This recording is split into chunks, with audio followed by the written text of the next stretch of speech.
Just bet all. Just bet all. Are you down on your luck? Do you need money fast? Maybe you should just kill people for money. Honestly though, I always enjoyed the Hitman games made by IO Interactive. They're like any other spy and espionage games without the sense of moral justifications for your actions. Released on May 26, 2006, Hitman Blood Money was a video game with the Bald Man again. At the time, 2 years have passed since Bald Man Sniper Shotgun gunshot fired contract style, but not the mode. Fiberwire Garrote disguise him up at it again with the epic barcode. Never before has action been so packed with the game. I've played my fair share of Blood Money, but let's get one thing straight, mister. This is not going to be a silent assassin playthrough. We're going to be causing mayhem and be a menace on the professional difficulty, but I'm not just going to shoot everybody I see. My Hitman Contracts playthrough kind of sucked. I ran around and shot a bunch of people as the solution to my problems, and I got basic geography wrong, like mixing up Hungary and Romania. The first issue occurred because I never played that game before, so I didn't know all the cool, fun ways to assassinate people. The latter occurred because I'm impatient and bad at proofreading my scripts for making YouTube videos about video games. Regardless, I've played Blood Money a few times before, so we're just gonna have some fun with it and beat the game. The story is kind of secondary to the experience, but it does tie a bunch of stuff together in the back end. It's kind of hard to explain. Let's just get on with it and play the game. Every level of the game has some pre-rendered cutscenes which explain some of the lore and the story elements that we'll be going into later. This one has some Final Destination vibes. Oh my god! No! Damn, that's not good.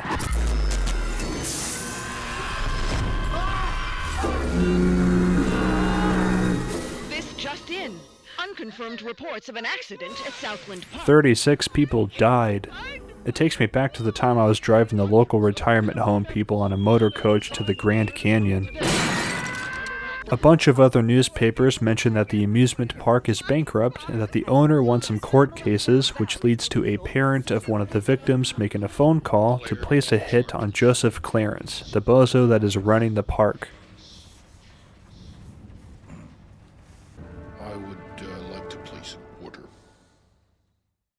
None of the other levels go into this much detail about the backstories of the targets, but it sets the tone of the game well enough. Agent 47 isn't exactly a hero, but these people aren't exactly saints either. The tutorial is fine, but it kind of sucks too. Let's quickly go through this info. This training level will introduce to you the various skills and techniques required to effectively undertake the missions ahead. Welcome to the States, 47. This should be a straightforward operation. We need you to penetrate an abandoned amusement park, locate the owner, and take him out. The target is a Joseph Clarence, also known as Swing King. An accident involving one of the rides at the park a few years back forced him to close it down. Our client has made a special request that the photograph you have in your possession be the last thing the target sees. Mr. Clarence has somehow become involved with a narcotics distribution ring, so the park may still have some amusements. Enjoy the ride, 47. Right off the bat, Blood Money feels way more fluid with the movement when compared to Hitman Contracts. Just look at Agent 47 climbing these walls and obstacles. I didn't even have to press a button. He just climbs that stuff. So Agent 47, the barcode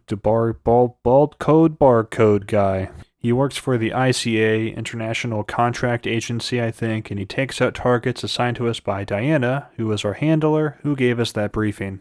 In this case, we're gunning for Joseph Swing King Clarence, but we have to show him a picture of a child that he basically murdered and killed during the infamous Baltimore Ferris wheel catastrophe before blasting him in the face with a gun or slicing his head off with a sword or something like that. But first, look at this. Attorney at law, huh? Well, it doesn't look like it's going too well for him based on that blood trail. Let's get into this park and witness a classic line. What the fuck you looking at, cracker? I'm here to see Joseph Clarence. Never heard of him. Mr. Swing King? Oh, that sorry-ass dickhead. What the fuck they call you? Names are for friends, so I don't need one.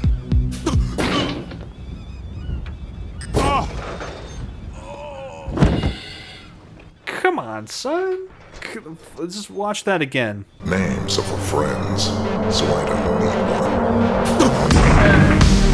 one. The tutorial of Hitman Blood Money is an on-the-rails exhibit of the newer features of Blood Money, which is super helpful for a first-time player, but there is next to zero replay value in this level. Plus, it's kind of clunky. Here, we need to distract these two guards with infinite coins that spawn in 47's pockets. It's been a while since I played this mission last, so I just threw some coins around while listening to the guards discuss information about Joseph Swing King Clarence's wife's divorce lawyer being in the area. I guess that explains the car that we saw earlier. What the fuck that weasel that motherfucker? Used to be rich. Well, he broke bitch now. Exactly why his old lady is divorcing his ass. So you think your crackers are cow? Oh, what? Man, I got to get my ass around some educated motherfuckers. Yeah. And you know what? I really tried. I tried to throw the coins, but I just shot both of them because I couldn't figure out how to throw the coins, and I just don't really care, man. It's not because I'm nihilistic, it's just that the tutorial statistics don't matter, and I'm not aiming for a silent assassin run anyways, so we're just gonna move past it. But I'm not just gonna shoot everybody I see. The world of Hitman Blood Money isn't as Really dark as Hitman contracts. but it's not like living in a cotton candy house. There's like a 50-50 mix of fucked up stuff and goofy stuff. Or at least kind of goofy to me. This blindfolded divorce lawyer for the Swing King's wife isn't having a good day already, as he's about to get burned alive by a gangster goon, but don't worry, the world's deadliest assassin is here to save the day. For fire, gonna burn the grime and the filth and the sin off your body and soul till ain't nothing left but the holy fear of God in your heart. I swear to God, I am just a lawyer.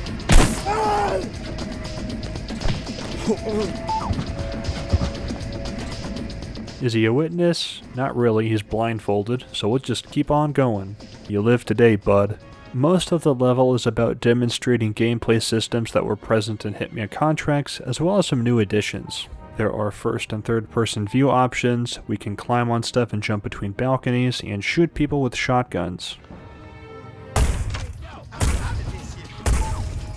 Cool, let's put these people in bins. It's funny how much of this stuff is taken for granted in the world of Assassination Trilogy, but in 2006, this was groundbreaking stuff.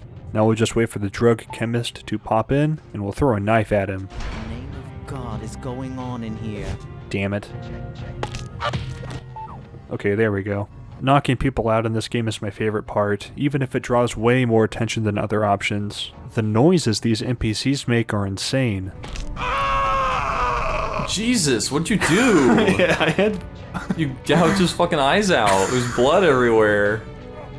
He went, "Oh!" Like he fucking was dying, dude. I did do that. We can smuggle weapons into restricted areas if you load them into a crate, since guards would only use their metal detector rods on your body and not the crate. Gotta check you, white bread. Alright, you cool. After you get scanned, you can pull the weapon out once you're in a secluded spot.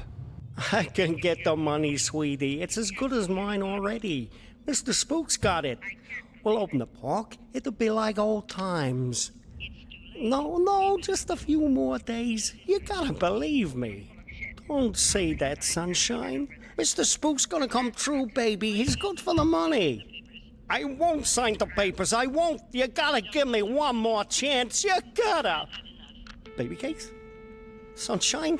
Don't worry, Joseph. It'll be over soon. All your problems are gonna go away. We can also kill people in elevator shafts with our fiber wire. We just pull them up and wring their shit out, I guess. All of these tactics will be used later, so this tutorial is actually filled with useful information. It's just really on the rails and kind of boring to play.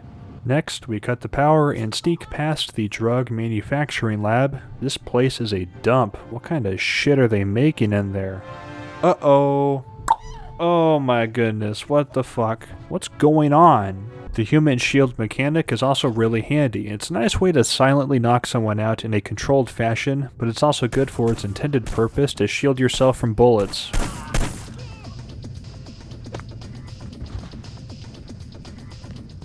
It's been a while now, Scoop, and I was just wondering where we were on the whole money thing. Were you? Yeah, see, the thing is, if you remember, you know what we agreed to was it'd just be a short while and you'd pay in cash, and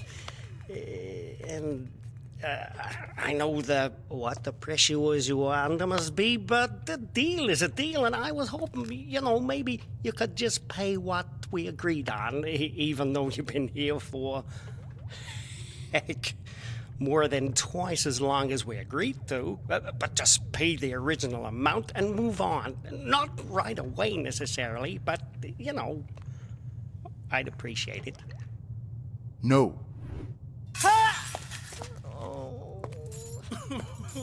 Man, it's really not the Swing King's day. I'd almost feel bad for the guy if I wasn't getting paid hundreds of thousands of dollars to kill him. It's time to start sniping people with the rifle. The Dragunov Soviet-style DMR rifle. There's 3 guards standing guard, but not for long. We're nearing the target. I know we are. I can tell because we're about to hear some incredible dialogue. What you got on underneath all that? Very, very little. Oh, yeah. Fine-looking bitch like you don't need no fancy wrapping, do she? Depends who's unwrapping me. God damn, girl. I'd have your fine ass unwrapped before you could say, "Who's that handsome stud untying my ribbon?" I bet you could. Oops. That's Uncle Joe. Better get back to your post. Okay, that's enough of that. Let's put it into this guy. Let's see, let's click to push him over. Oh shit, whoops, I still have the poison needle equipped. Shit. No, please! Well, you win some and you lose some. Let's go deal with the Joseph of it all.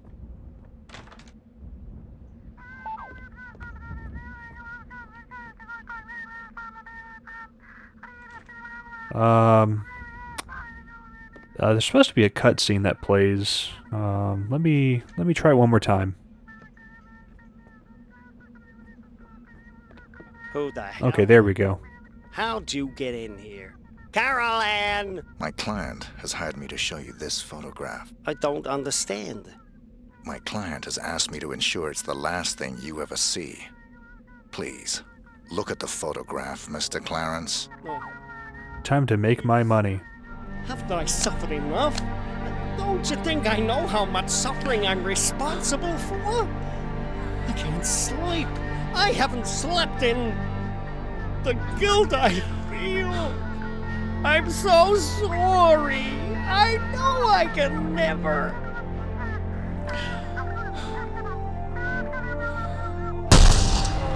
Well, that was fun. Hey look, there's some explosive bombs right here. What are the odds? Let's grab them and handle the head cool guy.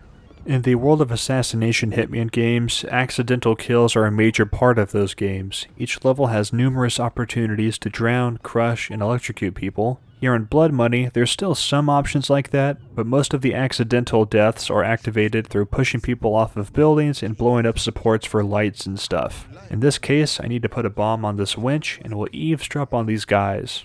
But I remember what you were saying about playing it cool, yo. And I tried to play it cool, but the cracker got by me. That all. I see. It was my orders that caused the problem? Is that what you're trying to say? Nah, Scoops, I ain't say that shit. I'd like to give you a lesson in personal responsibility, Jay. But seeing as there's an intruder on the premises, I'm a little pressed for time. So I'm afraid you'll have to be... Well, they know I've infiltrated the area, but they suck at team building exercises. Let's blow them up. I've got kids, please, please! Nice. Let's get out of here. Alright, so whenever you beat a usual level that is not the tutorial, you'll get a rating, money, some statistics, and a copy of the local newspaper. In this case, we got the rating of cleaner, and we killed 15 people. If it got the Silent Assassin rating, it would say that instead of cleaner, but I'll be surprised if we ever get that in this playthrough. The newspaper changes based on what you did in the level. If you blew up everybody with a shotgun, it would say, "The suspect used a shotgun for the murders," or something like that. It's a neat feature, but it doesn't really have any gameplay changes in the tutorial level at least. We'll talk about it a little bit more after the first real mission. There's some other bits of lore on the sidelines of the paper though, which will actually tie into later plot points. For example, there's some legal troubles with some cloning companies due to US policy and legislation. There's also some presidential candidate polls, which that's really fucking interesting. This stuff doesn't really matter. Let's keep on going.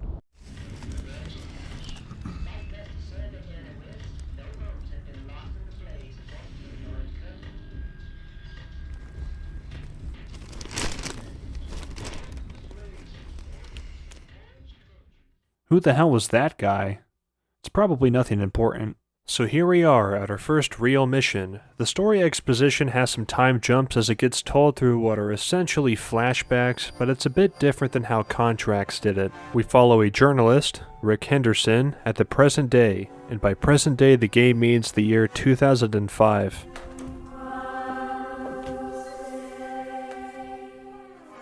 Rick Henderson.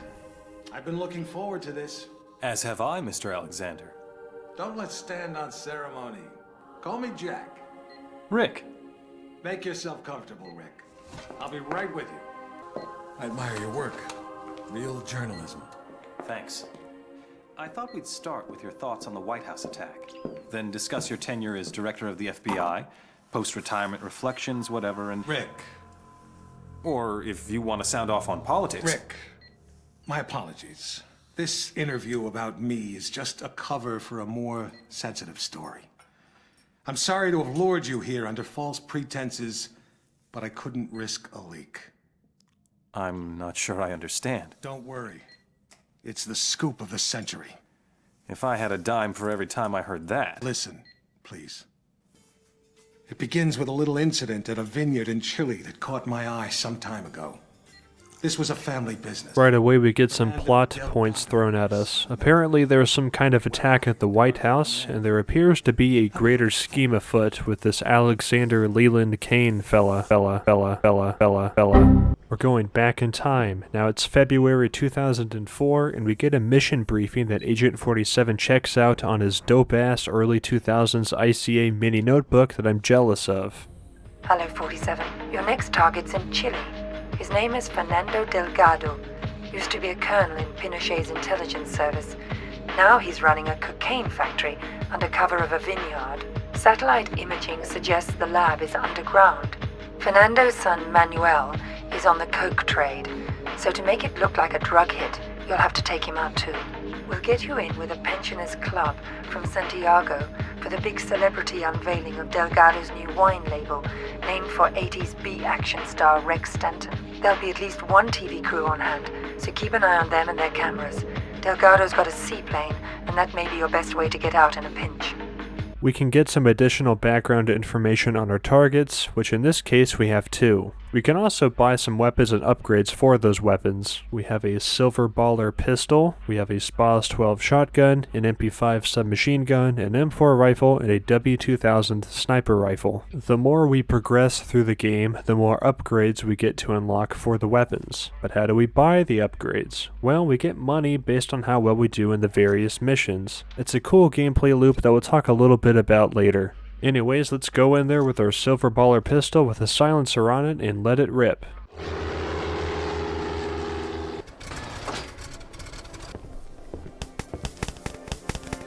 Chile is mountainous and lush, and yep, that tracks. There's a lot of foot traffic in this area, including a TV crew that we should avoid. If we get caught on camera, that could be used as evidence later on and add to our notoriety. If we want to go into the wine cellar, we have to stick with the tourist group, otherwise we'll get escorted out like what happened here. No tienes nada que hacer aquí. Propiedad privada, amigo. There's a notable decrease in the amount of "I'm going to shoot you in the fucking face since you walked out of the bathroom weird" guards, since usually somebody tells you that you're trespassing and you have a chance to leave the area with the same amount of holes that you walked in there with. In this level, there are two types of guards, the usual tropical hat type and Pinochet's finest military junta type. I know where we can get a chillaxed type of guard on the west side of the building. Ah, there's my costume. It's okay, buddy, don't worry about it. We're just gonna come back here real quick and... Let's take a look at the map real quick. In the professional difficulty, we can only see our targets marked in red, exit locations marked in blue, and ICA equipment points where we can grab weapons like the M4 or SPAS 12 shotgun if we picked them for this mission. Other than that, we don't get shit, not even points of interest. We have to use our gamer senses and luck to avoid guards and learn their patterns. Or, you could just play the game for 50 hours and have a general idea on what to do. There's a side area that has some crates next to a wall that is next to the main estate, so we'll just mount this stuff and make our way in. We just have to avoid waking this guy up. Okay, so this guy is patrolling around the first floor, so we can knock him out and grab his suit. Here we go. God damn it, what's that guy doing over there? I guess he saw me and woke up, or I don't know. Either way, I'm fucked.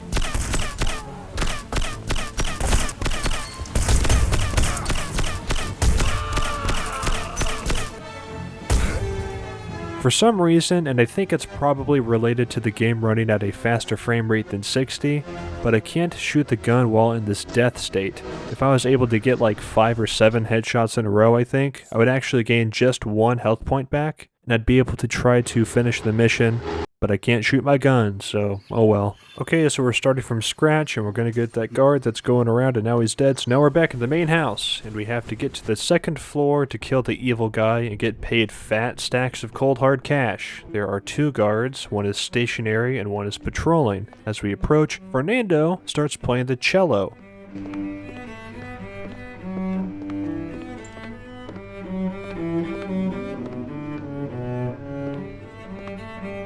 Actually sounds kinda good. I try to throw some coins around, but they're not really buying my leprechaun trick since they can see me. Even as I toss a few from the stairs, the stationary guy knows I'm throwing them and he thinks I have some kind of brain damage. Now if I was playing this game like I normally would, these 2 guys in half the map would have been killed by now, but I'm trying to play legitimately this time around. I search around the first floor and I grab a submachine gun from a storeroom. It's always good to steal weapons because we can stuff the majority of them in our inventory, and they have various uses even if we don't use them for their intended purpose of putting holes into people. I wait for the patrolling guard to approach the end of the hallway on the second floor and I toss a coin. What was that?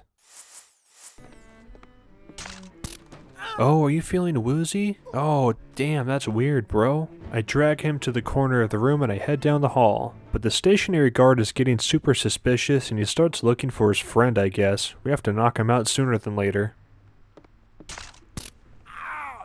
Got him. Let's stuff him away in a dusty room. Well, that's the majority of guards on the second floor. This guy is either asleep or he doesn't give a shit about me, so we can enter the target's chamber as he starts celloing it up again.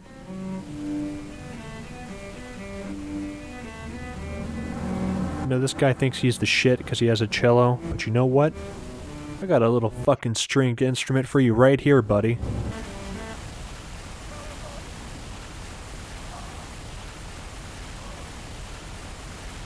Yeah, I guess you weren't expecting to be fucking murdered. He had a pretty cool snub-nosed revolver, so I'm going to grab that too. Most weapons that you have in your inventory can transfer over to other missions later, so it's fun to collect them for when you replay the game later. Alright, where's Manuel at? Well, it looks like he's in the wine cellar, which also happens to be where the drug lab is. It's connected to the main house of the estate, so we just have to descend a few flights of stairs. The drug manufacturing facility is some trashy stuff. It's no Breaking Bad super lab by any means, but there does happen to be some explosive propane tanks laying around that could be handy if we were inclined, but we'll play this one easy for now. We're just gonna leave the lab and... oh hey look, there's the coke manufacturer Kingpin snorting coke. That's the target. I was thinking that I could poison the line of coke, but I might have like the wrong tool or I'm missing something because I tried to use my syringe before anybody saw me, but it was really close, so I had to put it away before I got seen by a guard. I already have a Looney Tunes style backup plan though. He always ties his shoes at the bottom of these stairs under these Donkey Kong styled barrels, so if we merely place a bomb on this winch, we'll crush his ass with delicious fruit juices. The problem is that there's a guard waiting nearby and a coin distraction only goes so far. I'm going to try a daisy-chained distraction solution. I tossed the submachine gun that I grabbed earlier on the stairs, and I tossed a coin down the stairs too. Home Dog over here checked the coin out, but then he saw the gun and went to pick it up to secure it. At that point, I placed a remote-controlled mine on the winch and popped down the stairs. Now we just have to wait until, oh shit, there he is. He has to do some coke first.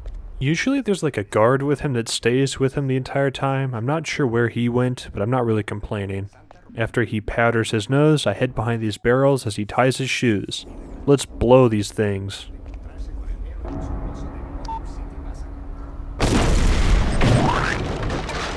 Yeah, he's dead. Everybody goes one way, I go against the grain and go the other way, getting razor burn in the process and ingrown hairs all over my fucking face. The exit in this mission is a seaplane in a cave below this whole complex, and as both targets are dead, we have to pop out of this place as soon as we can. We head down and calmly head to the plane without being harassed. Awesome.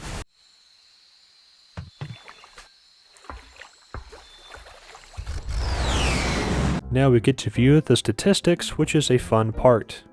If math is fun, I guess. We killed one person, Fernando, but Manuel counted as an accident kill. You figured that the mine exploding would imply that some fucky shit went on, but I guess that's not the case. We did have one witness, and I don't recall who that would be, honestly, but we weren't caught on camera, so I think that evens out. We get some rating stuff that doesn't really matter unless it's Silent Assassin, but what does matter is the notoriety rating. Basically, if it's at 0, nobody gives a shit about 47, but if it's at 100, you might as well be El Osama Chapo bin Laden. People freak out and run to the police once they recognize you. Our level is 10, which doesn't affect gameplay too much at all. We have options to reduce these by 15 points, 40 points, and 100 points, and these all have different costs tied to them. For money, we got an assload of it. We did lose $5,000 for a suit recovery fee, meaning that if you finish the mission in your starting suit, you get some extra cash. I enjoyed this whole mechanic. It gives you actual reasons to avoid killing people when you don't have to, because otherwise you're looking at like $5,000 per civilian you kill. And I don't think guards are counted, but you know, you still want to avoid that. As we progress some more, we get the newspaper again. We'll see one of these for each level that we beat. There's no real gameplay mechanics related to this, it's just a neat addition. The police don't know shit, and the only witness said that 47 is a male who tried to enter somewhere in a disguise. Not very descriptive. The news article makes it sound like a tragedy how Cello Man was the shit and had good grapes, but we know better. He was related to cocaine, I think. There's some American political intrigue and events happening, and it looks like Tosca is playing soon. The scoop of the century is a couple of wine guys getting whacked in Chile? It wasn't the victims that caught my eye. It was their killer. I believed it was Mr. 47. The bald killer clone? Come on, Jack. He's an urban legend. Even the CIA and your own FBI say he doesn't exist. We say a lot of things, Rick. It's part of the job. Delgado was a very successful man. Successful men in that part of the world tend to be, well, call it security conscious. Not many people could have done this thing solo. So you went running after a myth? Myth? No. It merely caught my attention. One of my CIA friends was also intrigued. The opera incident heightened our curiosity. Have a look. Back to good old 2004 again. 47 grabs a data storage thing and plugs it into his Turbo mini notebook.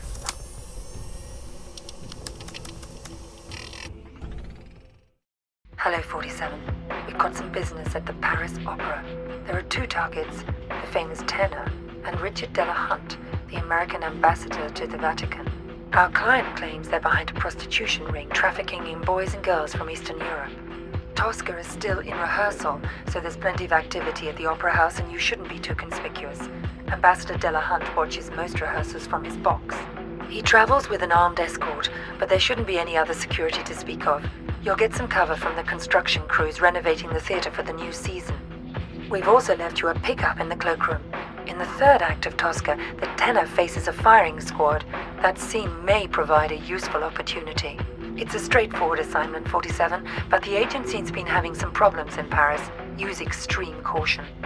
Alrighty, so in this one we have to take out 2 human trafficking, evil, bad sex, Epstein adjacent style people. There's a cool way to do this mission, and then there's the right way. Let's do it the cool mode first. All we need is a silenced pistol and some luck. Doop-a-doo, theater, the opera, you know, all that fancy stuff. We're gonna go up these little fucking stairs. Okay, so there's a little police officer in the way, so we have to take him out because we have to lockpick a door that is on the 2nd floor balcony.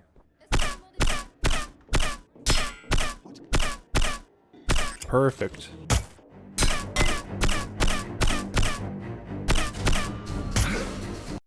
Okay, let's do that one more time.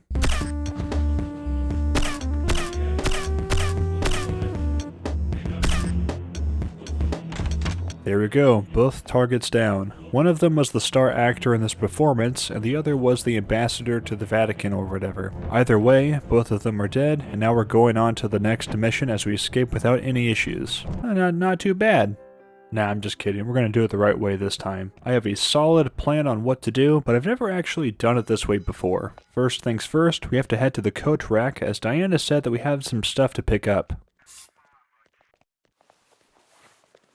Here is your jacket, sir. Damn, son, the Red 9 from Resident Evil 4 is a formidable weapon. Don't you want the jacket, sir? No, just needed something from one of the pockets. I'll pick it up later. It'll come in handy later. Now we have to get behind the stage. Luckily, we can leverage all of the construction happening around the theater, so a construction crew uniform can carry us pretty far. I know that a maintenance construction guy is bound to come down here eventually, so we have to inject him with tranquilizers so we can steal his clothes. There he is. Let's get needly with it. We gotta hurry. Let's see. We're just gonna unzip, take off, put on, zip up. Perfect. Look at that. So it looks like one of the doors on our way is locked, so I peek around for a key, but alas, nothing. We'll just have to pick the door at the right time when nobody is looking. A lot of this game is waiting for just the right moment before doing something suspicious, like picking locks, holding knives, or shooting somebody point blank in the face with a gun.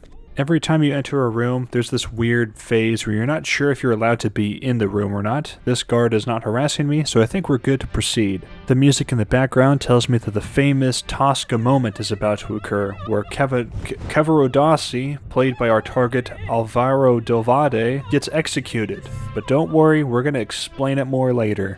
So the target gets shot on stage with a replica pistol, but we have a real pistol, and they're doing a whole bunch of these rehearsals. So we have to switch out the pistols.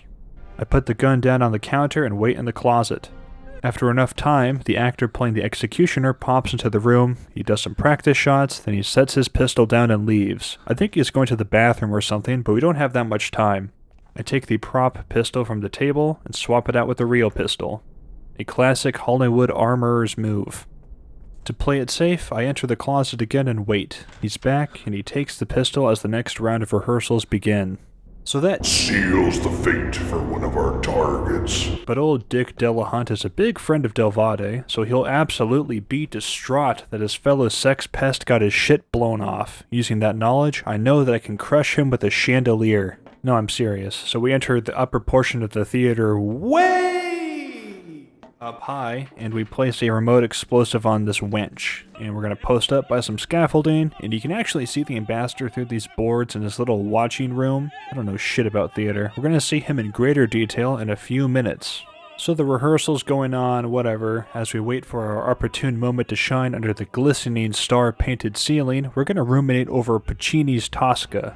In the play, Floria Tosca, a singer, was in love with Cavarodossi, who was a painter. Scarpia is the chief of police of Rome, I think, and there's a whole church political upheaval thing happening which is complicated. Cavarodossi is trying to help Cesare Angelotti, the former consul of the Roman Republic, out of the territory, and he got away with Cavarodossi's help. Scarpia, the police chief, finds out about this and arrests Cavarodossi, who loves Tosca probably, but Scarpia wants her in exchange for himself. And Tosca betrayed Cavarodossi since he was being tortured, and Tosca told Scarpia where Angelotti was, but he killed himself. So Scarpia gives the order to do a mock execution of Cavarodossi to appease Tosca. After that, when Scarpia tries to basically rape Tosca, she flips around and stabs him with a knife, killing his ass. Damn! So Tosca goes down to the executioner's hall to tell Cavarodossi that the execution is a sham. He just needs to act dead after the fake execution. After that, they can both escape before everybody finds out that she killed the chief of police, and they can be happy forever.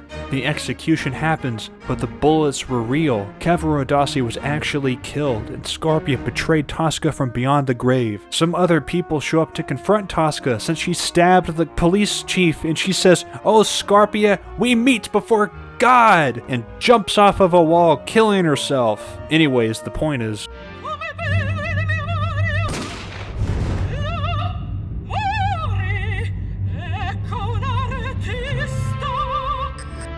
oh shit, the gun was real. But we already knew that. Take that, Cavarodossi, you piece of fucking shit. It's taken everybody a few minutes to realize that, damn, maybe this guy actually is dead. Upon the realization, everybody freaks the fuck out. Now I do realize that we all feel cultured about Italian operas now, but watch this loser get crushed by a chandelier.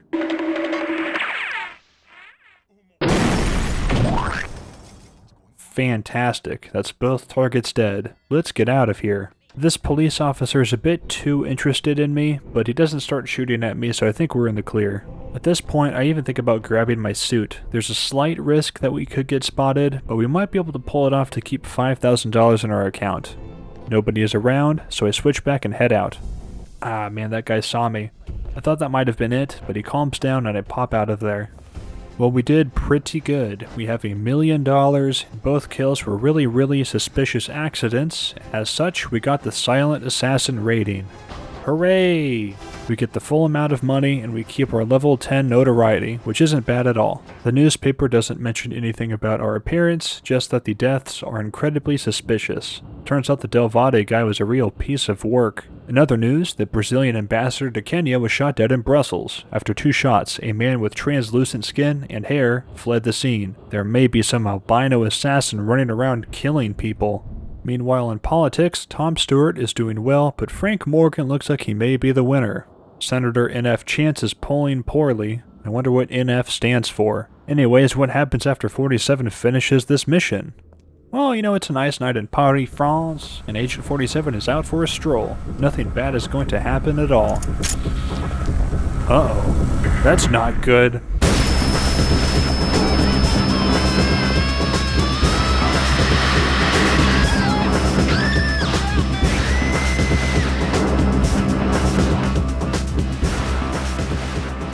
That's right, Agent 47 was on his way to his next target when he was ambushed, which leads to the events of Hitman Contracts. Now that I think about it, the last mission of that game starts with 2 of the targets already being eliminated, and those are the people that we whacked in the Curtains Down mission in Blood Money. It's a cool little detail, but as the last cutscene in Contract said, 47 and the ICA are now fully aware that they're being tracked and hunted, as 47 is headed back to the United States.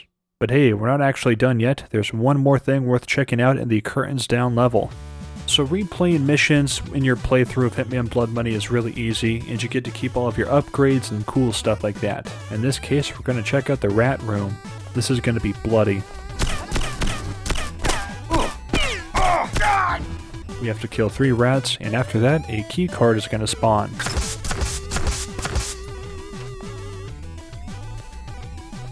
Hey look, there it is. With that, we can go to the 2nd floor and scan it against the store, and inside that room, some cool rats are drinking soda and beer, eating pizza, and playing cards. On the other side, they're doing some boxing. I wonder how much time the developers spent on this. 5 hours? 10 hours? It's a nice Easter egg. You think that was 47 too? We knew it was. We were so confident we set up an international task force to hunt him down and destroy him. Even assuming this guy exists, he's still just an assassin. What's the big deal? The big deal? He's the perfect clone. His DNA is a how-to manual for any cloning lab in the world. With Mr. 47 in their clutches, there'd be nothing to stop a rogue state from building an entire platoon of 47s. A whole army. These public statements you've been making against cloning, is this what it's all about? Of course. But surely you can't oppose all the uses of cloning. The medical advances, the possible curing of... Medicine won't do us much good if we're all the slaves of some clone army dictatorship, will it?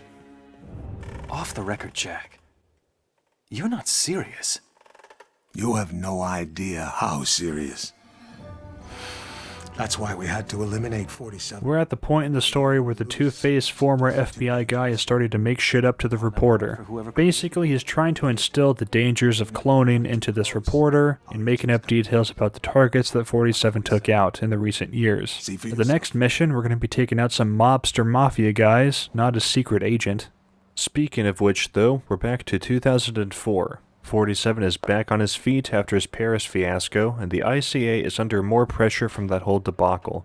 It's time to confess our sins and get the info on the next hit. 11:45. I'm sorry we have to meet like this. It's dangerous to meet in person. You're normally more prudent. What's going on? Looks like we've got a mole at the agency. Here's your briefing. Thanks. I'll read it later. How's that wound healing? Fine. Are we done here? One thing. We haven't been able to get a positive ID on the target. There's a government agent in there already, though we think he knows. The price for his knowledge is getting him out alive. And that raises my price. Already factored in. Take this. Designer poisons? The clinic only lets clients out when they're fully recovered or dead.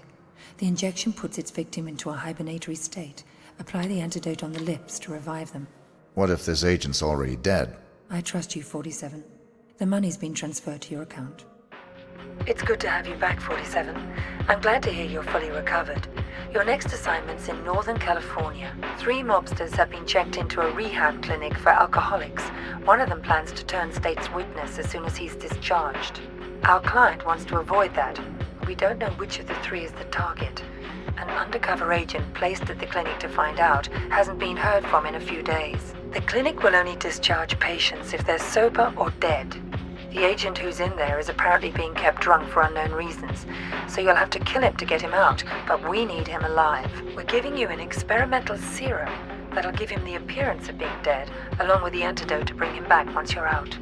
Something's very wrong at this clinic, 47. Keep your eyes open. I'm going to go with the silver baller pistol as a just-in-case measure, but we also unlocked some new upgrades, and we have $1 million to spend. We now have some more pistol ammunition, a laser sight, and a scope rail. In addition to that, we can buy an enhanced detonator with a longer range, and an improved lockpick so we can pick locks faster. There's body armor, but we lose it as we change costumes, so I'm going to save my money for now. As we start the mission, we hear some guards talking about some albino guy visiting the agent Smith in confinement. He's probably doing some janky hitman shit to Smith, who we technically need to kill, but also save at the same time. Turns out he was a doc. Wanted to talk to the guy in confinement. Didn't look like a doctor to me. Tell me about it. But he had all the right creds, and he didn't look like the kind of guy who'd appreciate a lot of questions. He sure didn't.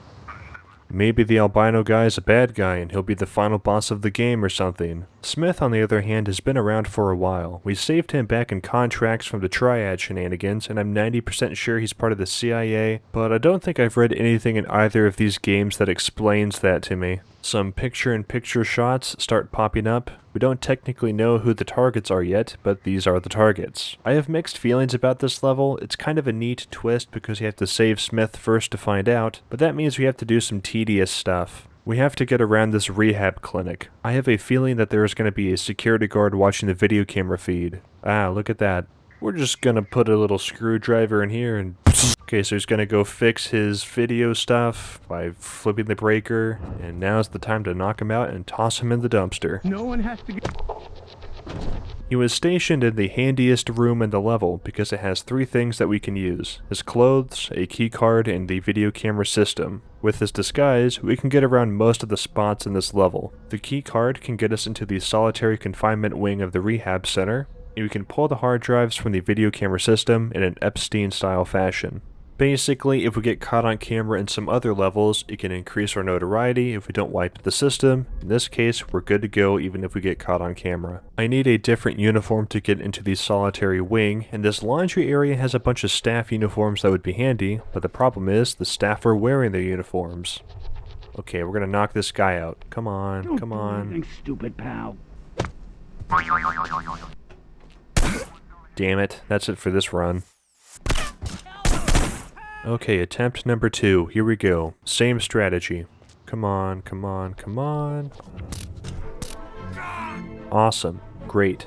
Sometimes knocking people out is janky in this game. If you don't have a red reticule on the sedative, you don't stab them with it when you attack. They need to be looking away from you, and the angles can be finicky. Now it's time to enter the cool zone and kill Agent Smith. He always manages to get stuck in bad situations where we have to bail him out. Hopefully we can get some information. You?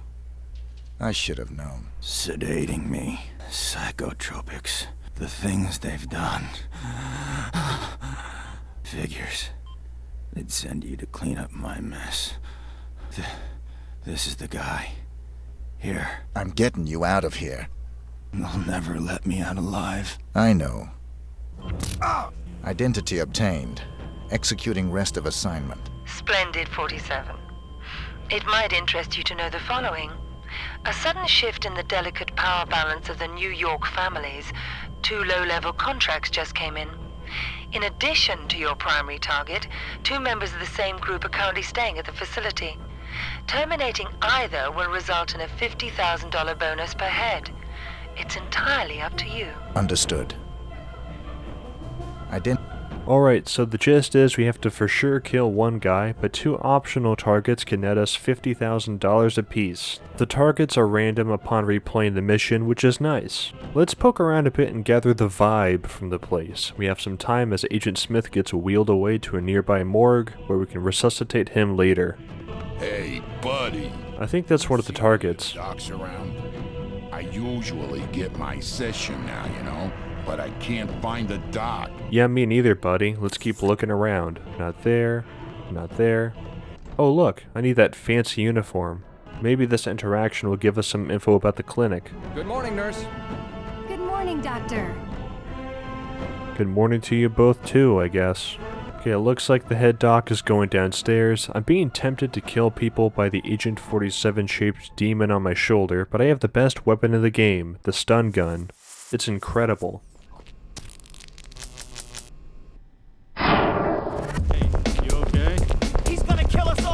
I'm making people flop around to left and right, but I have to be quick before they manage to get up the stairs and try to yell for help. Unfortunately, the stun gun doesn't show up in any other missions, even if you complete the mission with it. I guess it is overpowered though, so it kind of makes sense. I have a feeling that I'm going to have to pay off the chief of police after my stun gun incidents, so I better get those 2 extra targets.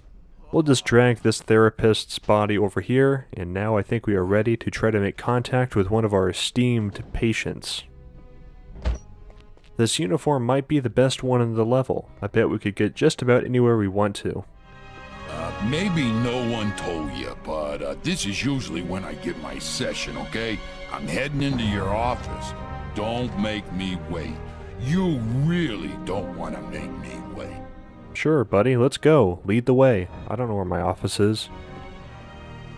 Come on, man, just go. I'm following you.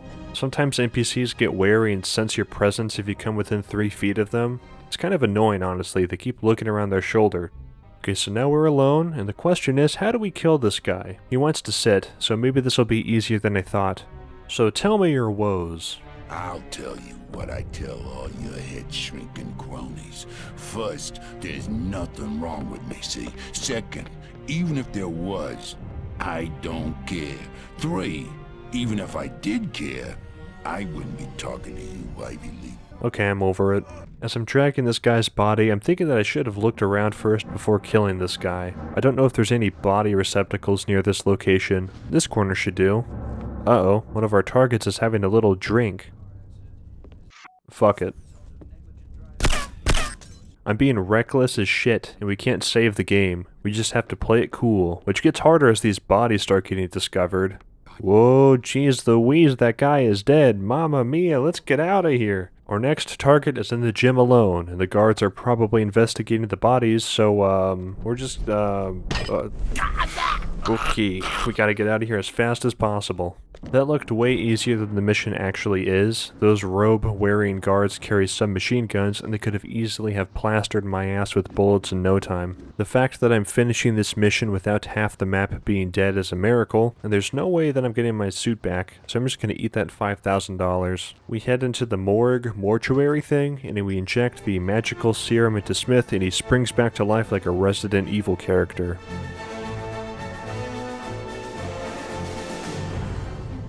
Hooray!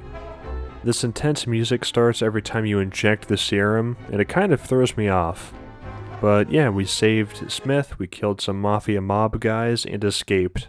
The results aren't awesome sauce. We had 4 witnesses, 2 covers blown, 2 bodies found, we are officially a murderer, and our notoriety is at 30, and it sounds like we're gonna have to bribe the chief of police, which puts it back to 0, and all is right with the world. Breaking news, Lorenzo Lombardo was killed by someone that looked like this. No gunshots were heard, and somebody else got fiber wired to death, and one guy died while trying to get gains in his basement without a spotter. These guys weren't part of Two-Face's plan for cloning, they were just goons. We better expect Home Slice to make up some more stuff as the game progresses.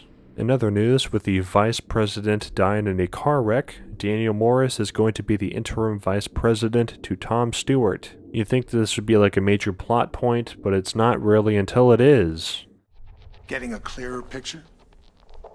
You had an agent on the inside, and 47 killed him? We've got it on videotape. The incident put us back on 47's tail, which eventually led to his destruction. You actually caught him? We didn't just catch your urban legend. We killed him. I assume you can prove this. I intend to give you incontrovertible evidence. But how? There was a bit player for the mob in a certain witness protection program. He was protected 24/7 by some of the most dedicated professionals we had. 47 came for him anyway. And you killed him? Bring out the car. Wait a second, Jack. Come on. You can't just leave me hanging. Bring the folder. We'll talk on the way. The way where? To your proof. The former FBI guy keeps on making up more stuff about Agent 47 and his targets, that he was taken out in 2004, but it sounds like Agent 47 is dead as shit, so that's a bummer. We're sending you down to the other end of the state, 47. The target's a gangster by the name of Vinny Sinistra. He's in a witness protection program pending a court appearance later this month. Our client wants to be sure Sinistra doesn't make it to the witness box. Sinistra's also got some hard evidence that can't be allowed to see the light of day.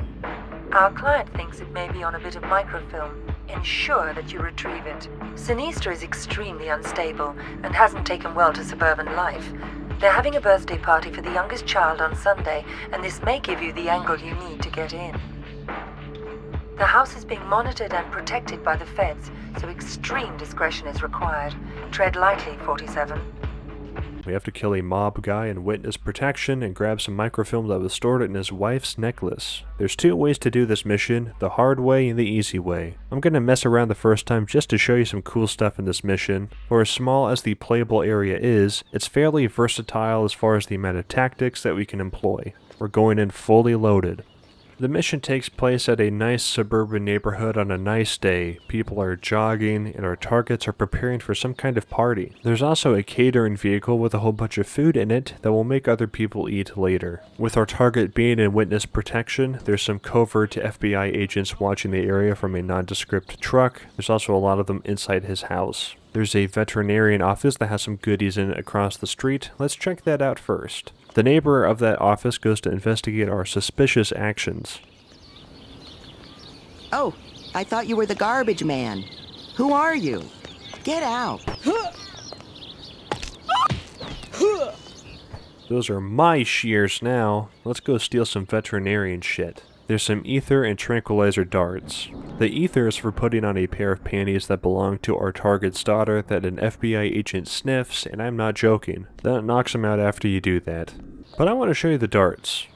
Uh-oh, there's the garbage man. Oh my god! He's dead! Oh geez. Alright, okay, we're good.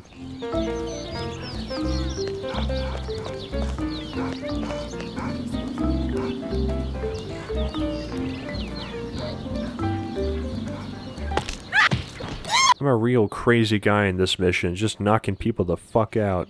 Okay, let's climb this tree house and load this child's air rifle up with tranquilizer darts. As you start drugging these guys in the target's backyard, the FBI agents call for reinforcements. This is why it's important to disable that surveillance fan first in this mission. Once that's done, no backup would have arrived. This is also the only mission that features additional security forces entering the level, so it's kind of unique in that way.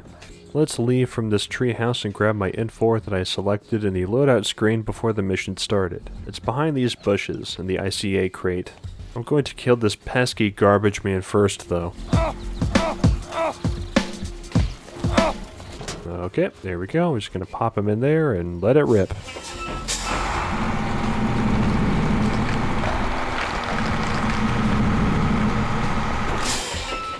Nice. With only 2 magazines to start with, the base M4 without any upgrades isn't great.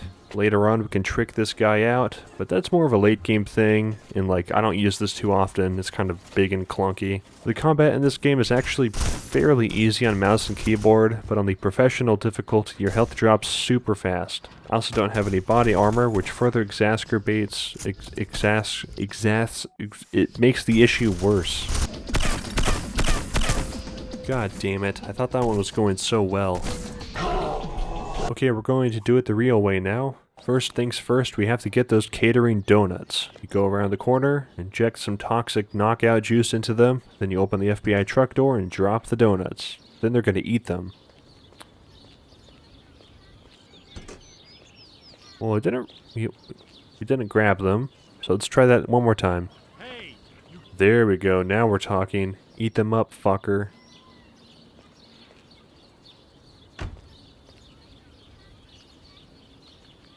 Okay, maybe they don't fall for the donut trick on the professional difficulty? What the hell's this other guy doing? He's not supposed to be here. I think he is moving the donuts to a secure evidence room or something. Maybe? Either way, that ruins my plans, so I restart the mission.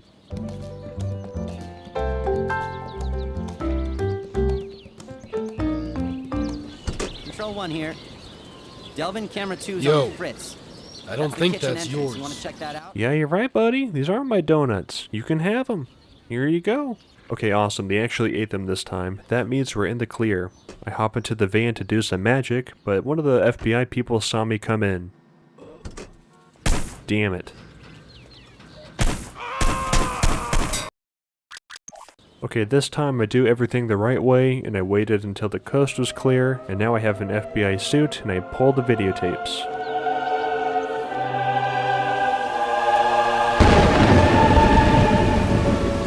Oh shit, that's a scary ass clown. This party's gonna suck. I'm glad I'm killing these people.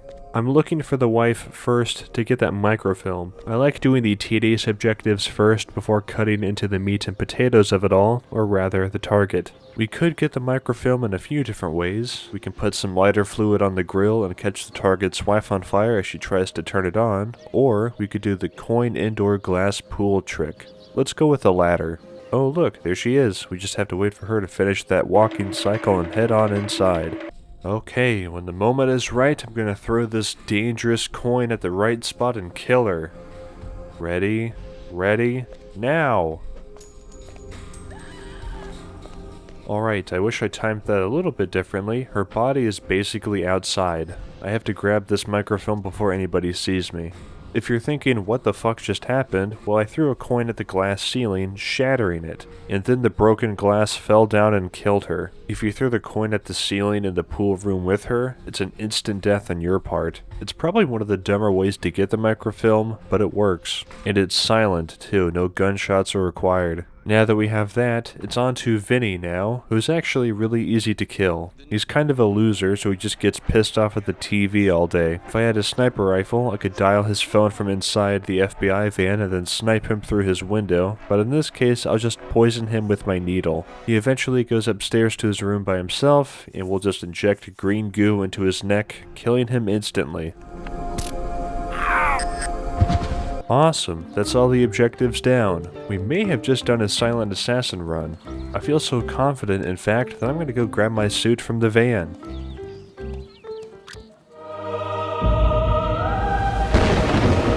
Oh fuck, I forgot about that jogger. He ran a lap around the neighborhood and saw the bodies in my trunk, and now he's going to get some help.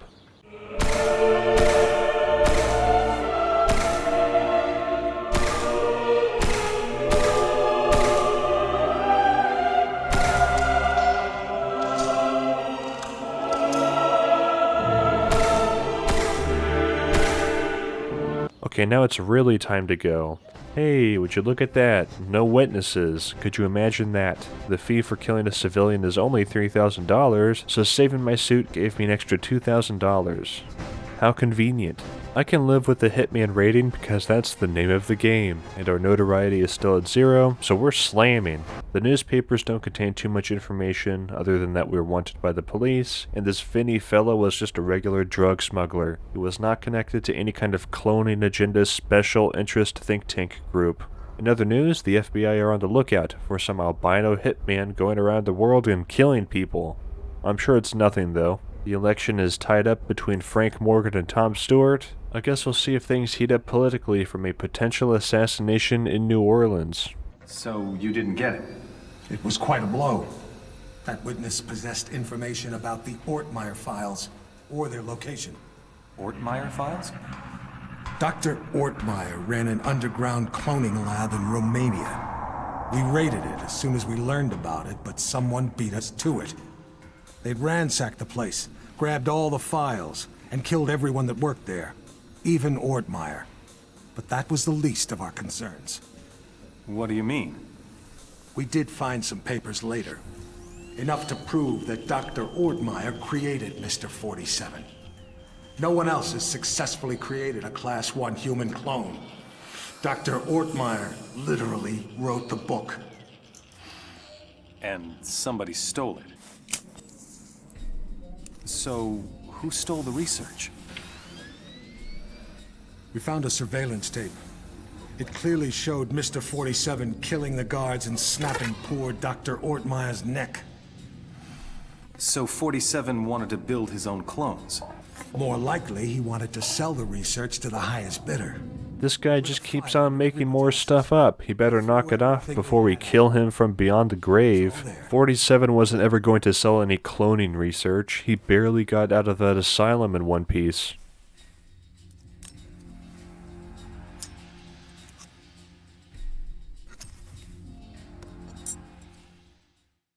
Hello, 47. The American Secretary of the Interior is being targeted for assassination at today's Mardi Gras parade. We're not sure who's behind the hit, but our client wants you to prevent it by taking out the would-be assassins. There are 3.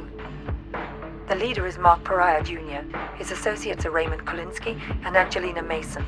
Kolinsky's a former world-class biathlete, so he's probably the trigger man. Mason is probably just recon and support. They're romantically involved and mentally unstable, so expect a violent reaction if either of them learns the other is dead.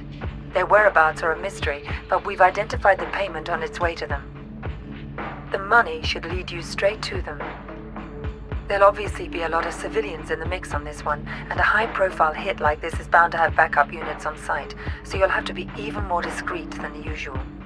Anyways, we have to knock out 3 targets in the streets of New Orleans during Mardi Gras. One has a sniper rifle, one is doing reconnaissance on foot, and one is the guy in charge of the other 2. I went ahead and bought the silencer for the W2000 sniper rifle as we unlocked it, but I'm going to use that on the next mission, not this one. I'll just roll with the usual silver baller for this mission. The intro cutscene follows the courier for the assassination payment making the handoff, and we need to follow that briefcase. The streets are bustling with the equivalent of cheaples from Half-Life 2. It would be way too computationally expensive to make all of these people actual NPCs, but even though they look kind of strange, it does add to the atmosphere of the level. It's super crowded. If we glance at the map, you'll see that we can't see any targets except for the one. All of the targets are carrying radios that we can loot from their bodies that will give us the location for the hidden 2, but the map is small enough that it can probably find the targets in just a few minutes. I've never actually done the deal in this mission, so we'll just follow this crow and take that suitcase full of valuable diamonds. With it, we can meet up with one of our targets. Okay, let's knock out this red crow. There we go. Sometimes the police check these alleyways out, so we need to be fast. I'm gonna throw his body in the dumpster. Okay, so I forgot that in this game, you can't use someone's clothes if you've disposed of their body like in the newer Hitman games, so I basically soft-locked myself out of the main way to reach one of the targets. Well, screw it. I have a briefcase full of diamonds and a .45 caliber silenced pistol. We'll just press on. The sniper can be at 3 of the different bars in the area. We'll head on down to the salsa bar first. There are back doors around each of these locations that usually let us sneak in undetected. I head to the second floor, and it's empty. We would have seen him by now, so he's not in this building.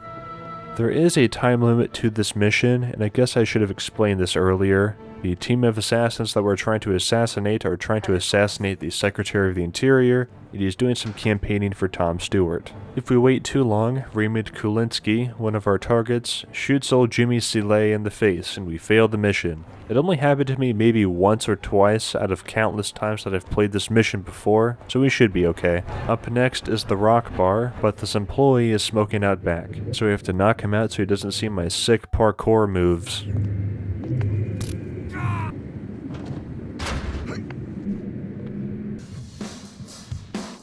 Oh, I guess I could have went right inside the front door without knocking him out, but oh well. We need to head to the second floor. To do that, we have to venture through the bathrooms. And oh geez, bit of a queue there. Peeking through the keyhole, I don't see the sniper. Bummer. Let's head to that last bar. He's gotta be there. On the way there, we run into one of the targets. Interesting. She's doing reconnaissance for the sniper in the last bar. Let's wait until she flips around and we'll just shoot her right in the head. But I'm not just gonna shoot everybody I see. That was kind of risky. Let's drag this body somewhat out of the way and... ah, come on. Someone saw me. Give me the walkie-talkie and the diamonds and we'll keep going. What a mess.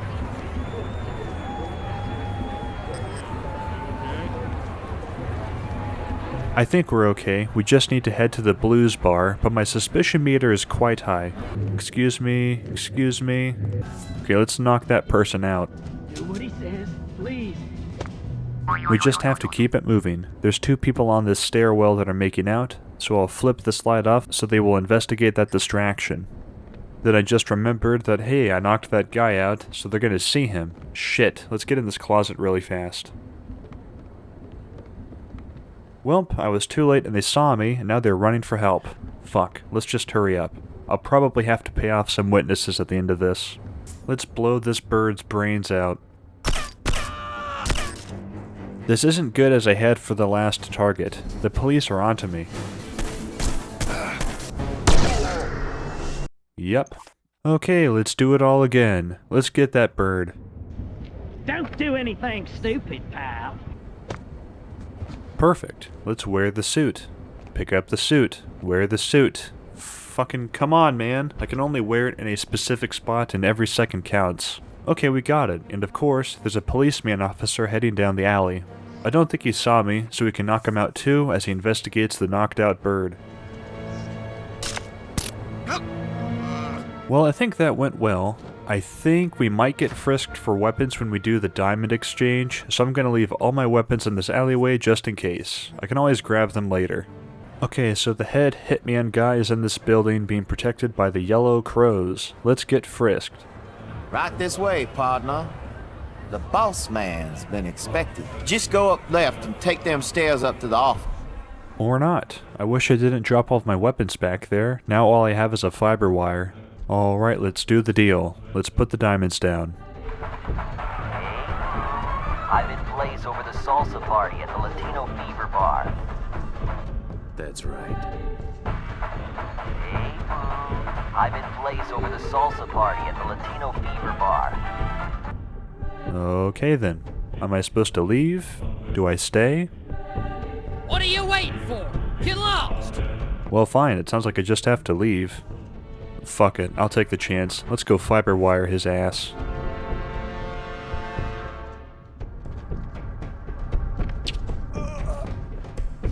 Okay, now we really have to go. Excuse me, coming through. Everything is fine in there, just leave him alone. He's busy doing albino assassin stuff.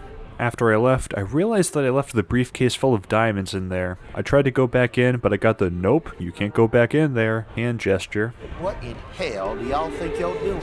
Get back to your post. So that's probably like $100,000 or so that I won't get back before the mission ends. But we're doing alright for ourselves from a financial point of view, so I'm not going to sweat it too much. Okay, so it sounds like the shooter was going to be over the salsa party at the Latino Fever Bar. I'm gonna head that way next. Blah blah blah, excuse me, and here we go. I'm back in the alley behind the music shop, honey boo. I grabbed his radio so we can track the last target, but first I head back to the alley that I dropped my weapons in and picked them back up. There's a fee if you leave them behind, so I saved myself probably $5,000 or $10,000. Speaking of which, I'll just go ahead and switch back to my original suit to save some more cash as well.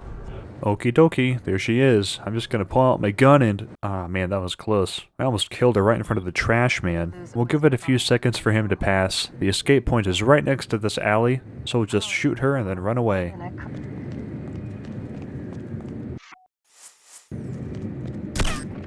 Perfect. Let's make like diarrhea and run. Well, I didn't get the diamonds, so that sucks, but I'm completely fine with the professional rating. Our notoriety is holding strong at 0 as well. For the news, it looks like this Raymond Kulinski guy was just a regular Olympic sporting super assassin. It is odd that we got paid to assassinate a band of assassins, but maybe there's a wider game afoot. Either way, I'm stacking cash in my offshore accounts and maxing out my Roth IRA contributions for the year, so I'm fine with it. There's some more political stuff going on, and some albino assassin killed a Ukrainian general, and Australia's National Science Advisor. Some of the sideline stuff is discussing more cloning related things, public opinion is shifting based on violence type stuff. There's lots of crazy things happening. Maybe I could just relax on this riverboat at some point. At least you saved the secretary.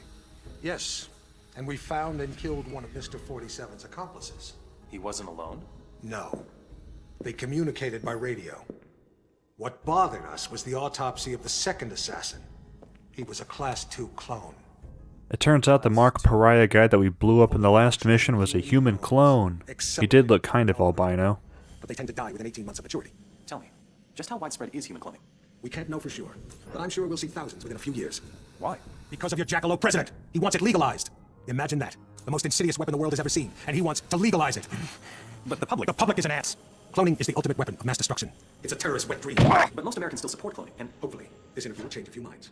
Maybe it'd help if they knew it was 47 that killed Chad Bingham's son. What? We even had our best agent on the spot. We were ready. Good to hear your voice again, 47. We got worried when you didn't get back to us. It was just a little thing requiring my attention. We've got an extremely delicate mission for you, if you're interested. Mm-hmm. Always interested. Just send me the briefing. Hello, 47. Your next assignment's in the Rocky Mountains. Senator Bingham is being blackmailed by pornography tycoon Lorne de Havilland, who has a compromising video of the senator's son, Chad. The video shows Chad playing a little too rough with a nightclub dancer during a creative sexual tryst at one of de Havilland's adult nightclubs. The girl didn't survive the encounter. Senator Bingham's involved in a tight re-election campaign. The video could cost him the election. So could any future misbehavior by his son. Our client wants Haviland and Chad taken out. He also wants the videotape. The client's arranged for Chad to attend de Haviland's annual tax day party at the porn tycoon's mountain estate. We've got a recent photo of Chad, but de Haviland is camera shy, and the most recent picture we could get our hands on is 10 years old. This won't be easy, 47. The property isn't heavily guarded, but there'll be heavy security on the premises. Senator Bingham has a shitty chud son that's gotta go. It's hurting his campaign's bottom line. I guess his son went crazy and killed a sex worker, and a Hugh Hefner adjacent guy named Lauren de Havilland happened to get it on camera, so I have to recover that videotape, and also kill him too, just because he probably deserves it. No loose ends. We're going with our silver baller pistol and a different weapon this time around, the W2000 sniper rifle. I like the aesthetic of this mission and has a distinct early 2000s business vibe. The security guards are all wearing festive stuff and there's a general hubbub of slime bags at this Rocky Mountain mansion. We're going to flank around the side here, which bypasses the main elevator. I get captured on camera, but that's not a big deal at this point. There's a guard at this checkpoint that we have to sedate. Perfect. Next, we'll turn off this laser motion sensor, disguise as the guard, and call down the staff elevator. And next, we're going to unpack the sniper rifle. This is the part where we will kill one of the targets through glass hot tub tactics. There's going to be some collateral damage, but it is what it is. We aim up here and fire.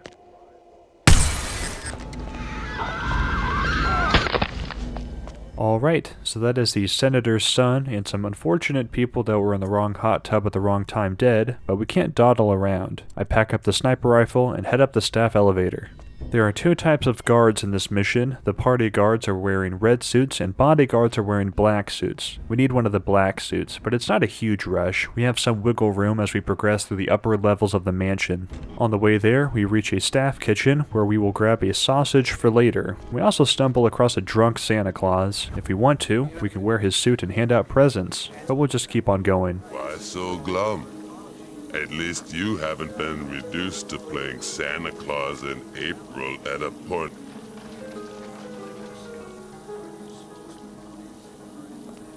We need to be somewhat quick because they found a person I stole these clothes from, so my current disguise may not hold up for that much longer. This is the hardest part of the route. There's one guard in the video control room, and this other guard goes between two of the other rooms. We have to knock them out one at a time. Luckily, I had no trouble taking them both out in this case, but sometimes they can whip around real fast and start shooting at you. This is where you can steal the video footage because we were caught on camera earlier, and we'll slip into the new bodyguard disguise. It's going well so far, and it's smooth sailing from here on out. There's a photo shoot going on up here with some models, and while we won't be getting involved in that, de Havilland is. There he is, the target. He's the guy in the red with the shitty-ass dog. We'll deal with him later. Our next objective is a VHS tape in this room, which we can grab at the right time when nobody's looking. There we go. Now we just have to wait for de Havilland to swing around to his room, which, sure enough, in no time he heads back there in order to smoke a lung dart. Here's our chance.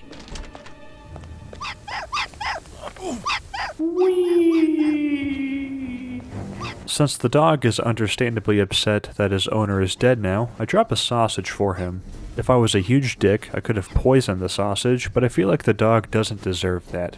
I'm just a nice, sensitive guy like that. I'm not a jerk. I'm not like those other guys, you know, the kind of guys that poison dogs, I guess. Our cool meter is maxed out and aggressive music is playing, but nobody seems to be actively chasing me down or shooting me. We'll just try to slink on out of here. There's a helipad on the roof, but they frisk you and I don't want to deal with all that, so I head on back to the boat that we came in on, and I make it there without any problems. No witnesses, and we got the professional rating. Awesome. I had to pay $5,000 for the suit, but that's small potatoes. The paper doesn't have anything groundbreaking, the senator's son has been a loose end for a while apparently, the CIA doesn't know what to do about all these assassinations, and the political stuff is still going on behind the scenes. But what the hell was that Raisin Leland Keynes guy talking about when he said they sent an agent in? Well, it's actually kind of an odd addition to the mission, which is why there's a question mark icon during the loading screen. I guess in the earlier versions of this mission, there was a third target that was a member of the wheelchair guy's crew that was trying to kill 47, and she's technically still in this mission. Let's pop back into the level so we can take a peek at that. First, we have to get to the staff area.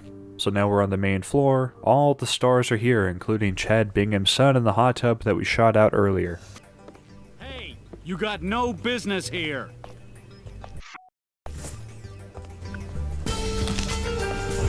If we head into this other room, we find two people making out, and the lady asks us to follow her. And sure, why not, you know? Who knows what could happen in there?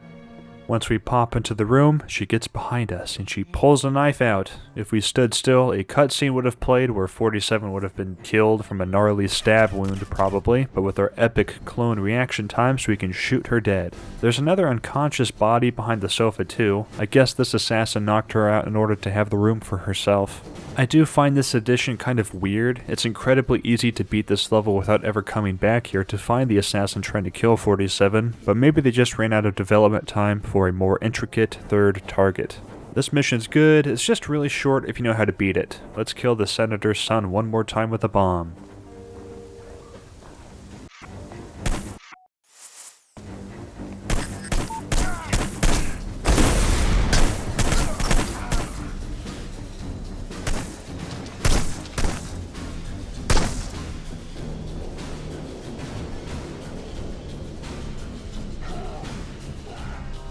It's now January 2005, and we don't have any more of the modern day backstory stuff for the next 2 missions, which I'm fine with. It's just Agent 47 getting his next assignment.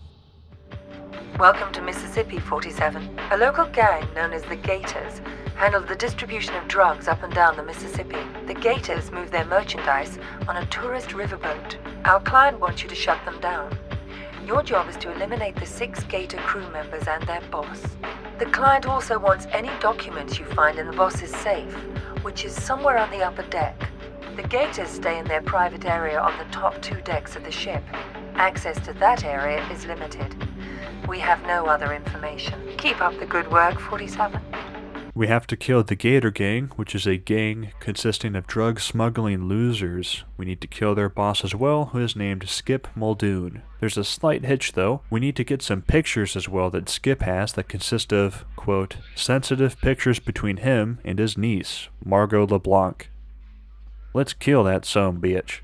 We're going at it with our classic silver baller pistol, but we unlocked some epic new attachments. I bought a large clip, and yeah, I know it's a magazine, I'm just saying what the game is calling them. I also grab a red dot sight. For our miscellaneous equipment, I go for a faster lockpick and an extra mine just in case.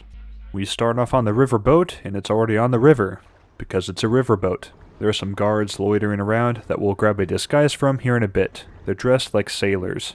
I don't really like this mission that much. It's reminiscent of some of the Triad missions from Hitman contracts, but instead of cool Hong Kong urban environments, it takes place on this large-ass riverboat, and it's just not very interesting to me. Plus, with how long it's going to take, doing this on the professional difficulty is gonna suck if we have to restart. Anyways, I'll stop complaining now. The atmosphere is neat with the boat heading down the river on a moonlit night. And that also makes for good corpse disposal if we have to throw some men overboard. Let's kill one of these Gator Gang bozos. Perfect. Now let's get a guard costume. This is the part of the game where we learn that 47 is jacked as fuck.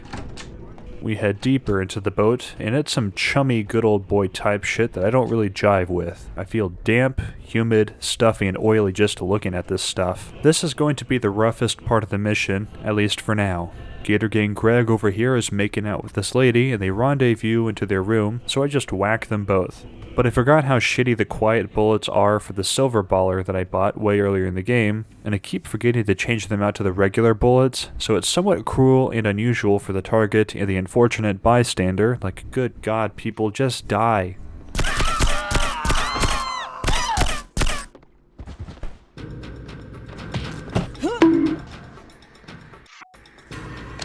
With that, 2 targets are down. There's really not that many interesting ways to kill the targets in this level. With the quantity of targets, I think the main objective is just to knock them out using the default methods like guns, accidents, poisons, and explosions. There's less mission-based things like the opera or the weight-lifting fiasco that I'm aware of, but then again, I don't play this mission too often because I don't really like it. So there may be fun ways to kill the targets that I don't know about. Do you know?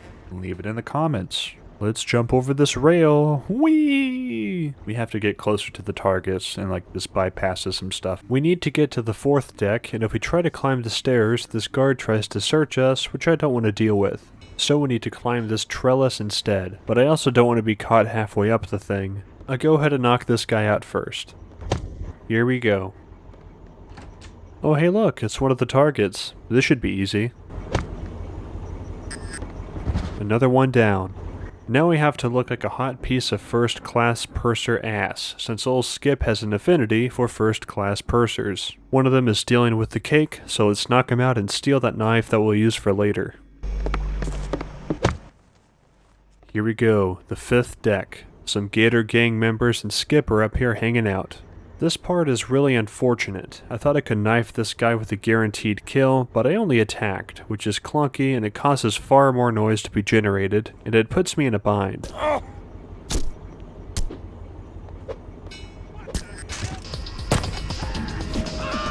It's going to be this playthrough's first real shootout, and honestly I'm surprised that it's taken this long for me to resort to this, but we're too far into this mission to restart now. It's kill or be killed time. After a number of goons try to take me out, I come out of the other side alive. Yeah, man, don't worry about anything you heard out there, just passing through. Just gonna go into Skip's room and fuck. Okay, this is rough. No! Oh my... Oh. Well, all of the targets are dead now. Let's just grab these fucked up Polaroids of gross stuff and get the hell off this boat. All things considered, escaping is the easiest part. I don't get harassed by anyone the rest of the time when I run through the whole boat down to a little life raft type of thing. What's the damage? You know, not too bad. I guess guards don't count with the damage control fees, so I only had to pay out $3,000. I made off with a clean $477,000 total, so I made some fat stacks of cold hard cash. We do have 10 notoriety now, but I can live with that. The papers, the usual stuff. Skip and 10 other people are dead. It says he was a drug smuggler, which you think would be like libel or slander for a newspaper to post without a reference to former court documents or whatever, but I don't really care. In other news, Leland Jack Alexander Kane guy talked to some students about how the president sucks, so that's interesting. Let's just keep on going. Okay, now it's a month later, and we get another job. It's a bit different.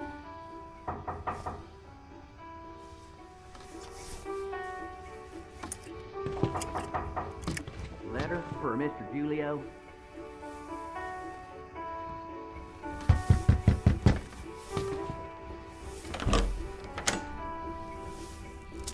Thanks. Code red. You forgot your tip. That's all right. I insist. On the table by the bathroom.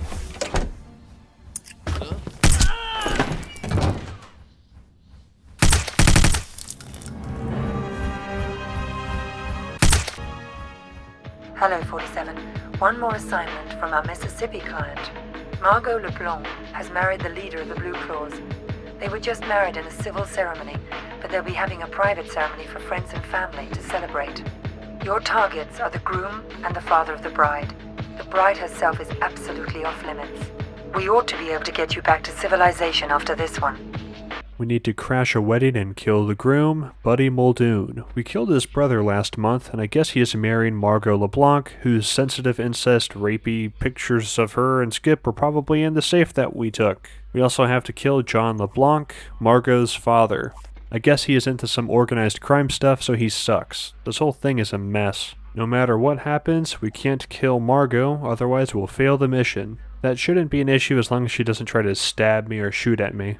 We're going in there with the silver baller. Similar to the last level, I'm not a big fan of this mission. It's not bad, it's just not very replayable in my opinion. It's a Mississippi wedding, which obviously means that there's firearms, alligators, priests, and dancing. It's a whole event that gives me the heebie-jeebies. For my part though, I still need to grab a gift for the happy couple.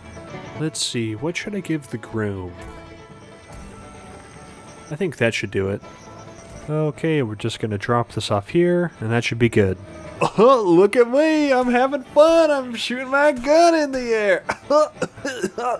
Yeah, well, you know what? You're gonna get fucking blown up, idiot! Oh my god! I'm so upset that I'm gonna run back into this shack and steal the clothes, party invitation, and gun off of this drunk guy that we saw puking in the yard earlier. With all of that loot, we're able to get inside the house without getting hassled, and look at that, it's the bride. Let's see how she's holding up. Congratulations. I don't believe I've had the pleasure of an introduction. Jacob Leiter. I'm a friend of your father's. Jacob Leiter. Well, now that does ring a bell. I'm afraid Daddy ain't feeling himself just now. I believe he's up in his room, but the crazy old coot won't let guests onto the second floor. I do so hope he'll come around before the ceremony. Maybe y'all can catch him then. I'll look forward to that, ma'am. Yeah, I think she either put in the hit request or knows someone who did. Let's just do her a favor and get her out of this mess by killing her father. Old Pappy is a sentimental type, and I guess his brother died and he was recently buried in the family grave. In fact, we can see him from a spot in the backyard. He's unattended. I'm just gonna... fuck it, I'm just gonna shoot him from here. Well, I guess this bush is made out of Kevlar. Let's try it from over here. There we go, we got him. Now all we have to do is leave. There's different ways to beat the mission where the ceremony can commence and you can snipe the targets or dress up as the priest, but I don't really want to bother with all of that. Although I probably should, since I said, oh, I just ran around and shot people as the solution in my contracts video. But you know what? You know how I really feel about it? Well, here goes. We pop on out of here and escape. Easy peasy. The professional rating is what we got because that is what we are. There's not that many story-related articles, so we'll just keep on going. But before we go to the next mission, let's check out some fun Easter eggs from the last boat mission and this last wedding mission. It'll be fun. It's like an intermission. Zombie boat. Alright, so on the boat level, if you throw a guard body and a Gator Gang body off of these specific rails in the engine room, everybody on the boat turns into zombies. Okay, it's not happening. Let me just do a quick search over here. Alright, I got them backwards. The guard needs to get launched from the right rail, and the Gator Gang guy has to go off the left rail. There we go. Now the majority of people on the boat start lunging at me. They're doing the body dragging animation that 47 has, and they're all trying to punch me to death. We can kill the evil residents with headshots. Naked clapping guys. Alright, so in the Till Death Do Us Part wedding level, there are some cool guys doing some fisticuffs. I never really thought that much of it, but if we run to the far northwest corner in the front yard, there's a little silver thing that we can shoot at that's on the floor. Once this is hit, the fighting guys' clothes disappear and they run at us while clapping in the nude. Interesting.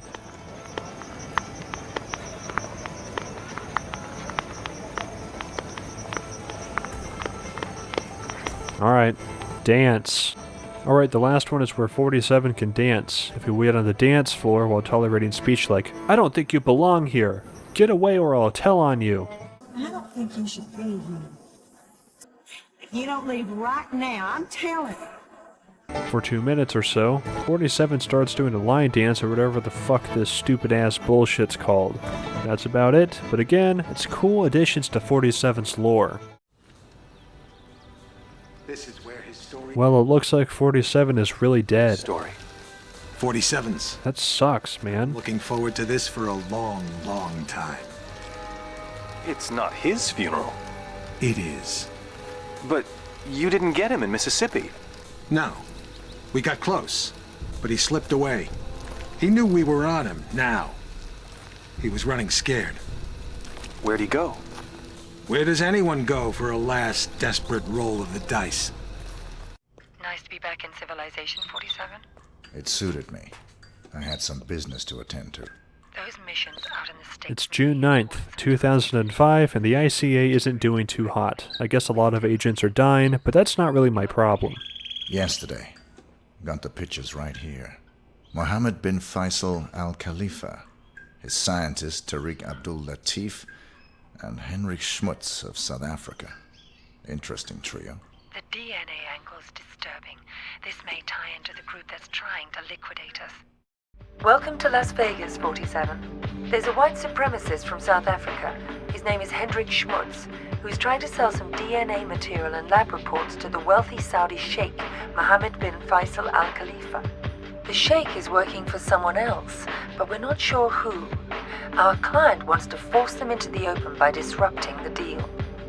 You've got 3 targets, the Afrikaner, the sheikh, and the sheikh's scientist, who'll be there to verify the material. We've been losing a lot of agents lately, 47. Any mission could be a setup at this point. Alright, so we need to kill 3 targets. Someone who forgot that it isn't Rhodesia anymore is trying to sell some DNA material and lab reports to another target, a sheik, in exchange for some diamonds which will be delivered by the last target, who is a scientist who will verify the DNA and reports. We have all of our weapon upgrades unlocked, so we can go on a spending spree. I buy a better silencer, scope, and ammunition for my silver baller, and I bought the flexible flak vest for myself and a foil-padded suitcase for my sniper rifle. That'll come in handy in a different mission, but I'm still going to grab a sniper rifle for some long-range stuff in this one. Unlike the Netflix show of the same name, this one isn't an embarrassing failure of a video entertainment experience. In many ways, it may be one of my favorite levels. There's a bunch of ways to interact with and kill our targets at the sprawling hotel and casino combination. It's a very interesting environment. If we look at the map, we have some views into the 7th and 8th floors, and on the casino floor, we can see one of our targets. The other 2 targets will be arriving by limousine later, because of course they are, it's Vegas. Let's go get our room key. I have a reservation. The name is Kropes. Let's see. There it is. Here's your key card. Our new key cards are floor specific, so they only give you access to the floor you're staying on. That's fine. Alrighty then. On behalf of Shamal Hotel and Casino, let me be the first to wish you a very pleasant stay, Dr. Kropes. Nice. Now we can access our room's floor. That'll come in handy. It looks like someone's arriving. Look at that. It's the scientist. He has the diamonds on him. I've played this mission a lot of times before, so I know he's heading to his room. Let's make use of this elevator real fast and climb up here. Once he's inside the elevator, it's game over for this Poindexter. That's 1 target down.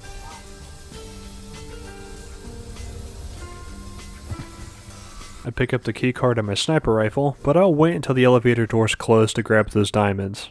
So that guy had the diamonds, so I'm going to grab this briefcase and stash it on top of the elevator shaft so nobody walks away with them. I'll grab those before finishing the mission. Let's keep on going with our usual sniper rifle case. Excuse me, nothing weird happened in there. There's some guards in the hotel room of the person that we just killed, and that's where we have to go. For now, I'll just look around to see if there's anything else that we can use to our advantage. I head down to the 7th floor. What was that noise? Oh, it looks like the Sheik is arriving. He hangs out on the casino floor usually. Let's investigate that noise first, though. Hey there, stud. You're not alone, are ya? I'm unaccompanied, if that's what you mean. Whoa! I can change that. I'm alone in Suite 703 myself. Come up and see me sometime. Yeah, I'm probably good for now, though. We could probably use her room to snipe one of the other targets, but we'll handle that in a different way. I head back to the 8th floor and check my map, and I see a target on the 7th floor. Maybe it's the white supremacist guy. I head back down and investigate, and sure enough, it is. I think he's getting the DNA suitcase for the deal, but we'll put a stop to that. Well, that was really easy. He's dead.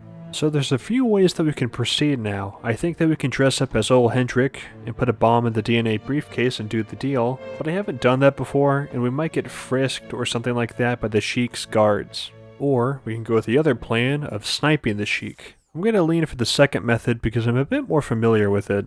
I head back to the scientist's room, and it's still being guarded. As a distraction, I try to go ahead and pull the fire alarm. Oh my god, run! Get out of here, God! I already grabbed the room key card from when we killed him in the elevator, so we can hop right into it. On the table, there's a phone that we can call the Sheik with, and he's somewhat private, so the Sheik heads outside to pick up the phone. After waiting on the balcony for a while, a few thoughts are in my brain. First off, that alarm is loud, and what happens when the guards come back to the room after they realize the fire isn't real? I guess we'll find out. I pull the rifle out of the case as I see the Sheik on the rooftop below, and I take the shot. I take another shot. Fucking shit. Take the shot. Damn it! Okay, whew, that was a close one. I put the rifle back in the case.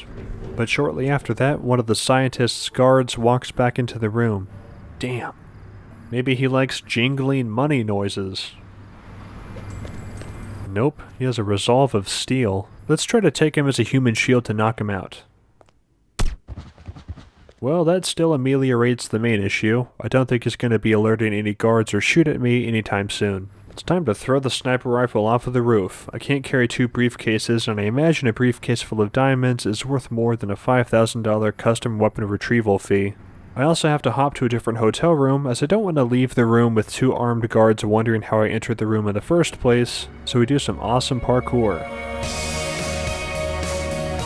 Unfortunately, some guy is still in this other hotel room, so I have to sneak by him. Oh man, God, he's gonna see me. Oh no, he's a really good consumer. He's watching that TV super hard. Now we just have to escape with the diamonds that I stashed on this elevator, which isn't a problem at all.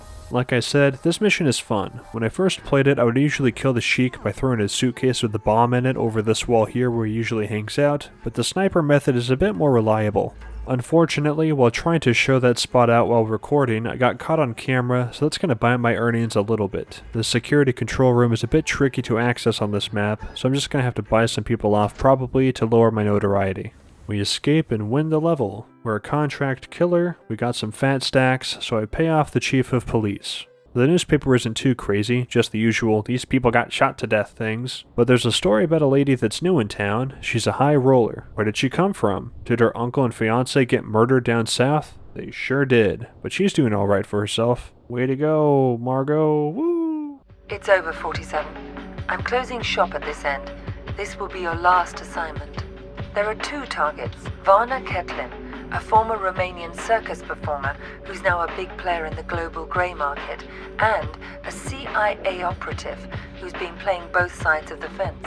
Ketlin's hosting a masquerade party at the Shark Club in Vegas, and the CIA op will be there to close a deal. Even if this job isn't a setup, your presence will almost definitely be expected. You're our only surviving agent, 47. Find out whoever it is that's been coming after us. Eliminate both targets, and anyone that targets you, and exit in the vehicle I'll have ready for you in the parking garage. You've been a very effective agent. It's been pleasant to work with you. I hope the future is kind to you. So that's the deal. The dirty CIA agent will be there to drop the high-tech weapons on the host. Eliminate both of them. Anything else? It'll probably be crawling with other enemy operatives. Have you identified them? They're paid by the franchise. The franchise? That's Parcheesi's group. What's their business here tonight? I think you are. You and I are all that's left of the Agency 47, and I doubt I'll survive much longer. I'm sorry to hear that. Has my fee been transferred? More than usual. I'm splitting what's left of the Agency's resources with you. Good luck, 47. It's been quite a ride. Good luck yourself. Apparently, we're the only ICA agent that is still alive, which I find kind of odd, since yeah, I know that Diana said that it was rough, but I feel like this game could have showed that a bit better. So it turns out that the franchise and Mark Parcheesi's group, who we never really actually met yet, were messing with us the whole time. Does this matter? Not really from a gameplay perspective, so it doesn't really matter at all. It's just lore information. For now, we'll just pop inside and talk to the guard and get my briefcase back. I left my briefcase here this afternoon. I was told it'll be held in the staff room there. Could I have it, please? No one told me about any briefcase. Are you saying it's been stolen? Hold on, I'll check. What a cool guy, he's really helpful. And now he's knocked out. 2 guards are monitoring the security feed, but we can't pull the video footage with them in the room. As a distraction, I take out this camera, so one of them investigates it. Oh, wait a second. Who's this guy? Uh-oh, there's 2 people in here now. Well, let's try to knock this person out first. Damn it, he turned around too fast. Don't nobody shoot! This isn't the best start to the mission. No one has to get hurt here! Hey buddy, it's me, your coworker. Don't mind me.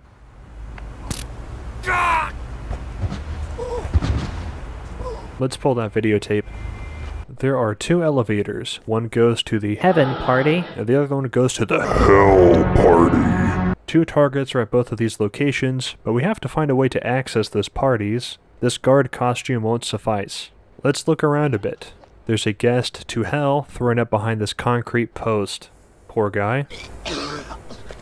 I find a heaven suit behind this open truck, so that should work. The problem is that we will get frisked if we try to get onto the heaven elevator, so we need to find another way around. There's a guard behind this maintenance section of the elevators, so I'll knock him out real quick and pick this lock. Time is of the essence to get his body hidden, but once we hide the body, we'll just grab the heaven suit and hop into the elevator using the maintenance room and ascend to the holy place, where I won't go in real life because I jacked off once when I was 14. Heaven is the difficult part of this level, which is why I'm going with it first. We have 2 targets and the laptop up here, but the laptop is a bit tricky to reach as a guest. Let's look around a bit. There's a bathroom behind the stage that we can get to, and I know for a fact that the main target uses it, but right now there's just a chef in here. I don't think that'll give us access to the places that we need to go to, so I'll let him live for now. I think about various strategies. Maybe we can poison something? We have some mines, maybe those are gonna work? Maybe I can push the target over a rail. Oh look, he's in the bathroom. Fuck it, let's do it. I guard the bathroom for a few minutes just to make sure nobody goes in there. You're not going to the bathroom to piss pee out of your penis, are you? Yeah, that's what I thought. Keep it moving. Now look, I know I said I'd avoid just completing missions just by shooting people in the head, but it's so easy. I can wear the CIA agent's disguise, so we go ahead and do that. I don't have much time until someone does need to release their bladder contents through their urethra, so we need to act fast. I check the laptop and pull the other targets down, but they found the CIA guy's body, which is bad. I wonder if the disguise will hold. Let me try to get a guard uniform instead. After trying some distractions, we get spotted. That's not good. It's not the worst thing in the world though. With our upgraded weapons, we are dangerous as shit. I'm not super concerned, but we need to get out of here as fast as we can.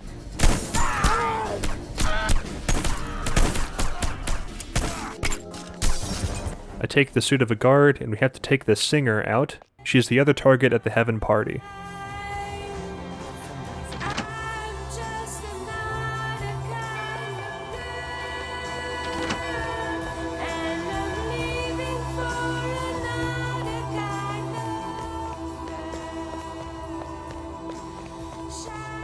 The upstairs balcony gives us a decent shot at her, and my silver baller gives us a decent scope.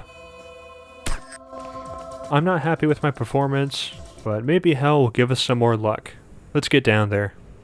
Now we're back in the parking garage, and I need to find a way into hell. A guard uniform would be ideal, but those are kind of hard to get with 2 of them standing at the elevator door. This poor guy is still throwing up. Let's knock out this patrolling guard first, so we can have some more control over the situation. I think I know how to stop that guy's vomiting. Okay, let's see. We'll try to take him as a human shield, and I can't. So let's try shoving him. Worst drinks I ever had. Oh god, okay. Oh fuck. Alright, okay. Can that guard see him? I don't think so. Should I try to move it? I'm not sure. Maybe I'll throw a coin back here to get him to check this crevice out. You alright, buddy? Uh-oh, the guard saw the body. Let's knock him out. Don't do anything stupid. Okay, that actually worked really well. We'll walk him over to this dumpster and take his uniform. Don't do anything. I was gonna be fine just settling for that guest disguise, but I'll take a guard uniform. Now we look like a Newgrounds character from 2006, and the hardest part is over with. In hell, we have 2 targets, and they're both right here. It's the guy in the red suit and the lady doing the pyrotechnics show. We can rig the pyrotechnics show to blow up, but I don't know if that's going to take effect when she's already up there. Let's try it anyway. All we have to do is run behind the stage and start a Windows update on this panel, and we'll see if that worked. I can't wait to get out of here. That pyro show was amazing. The shark attack at the end was so realistic. How you figure she did that?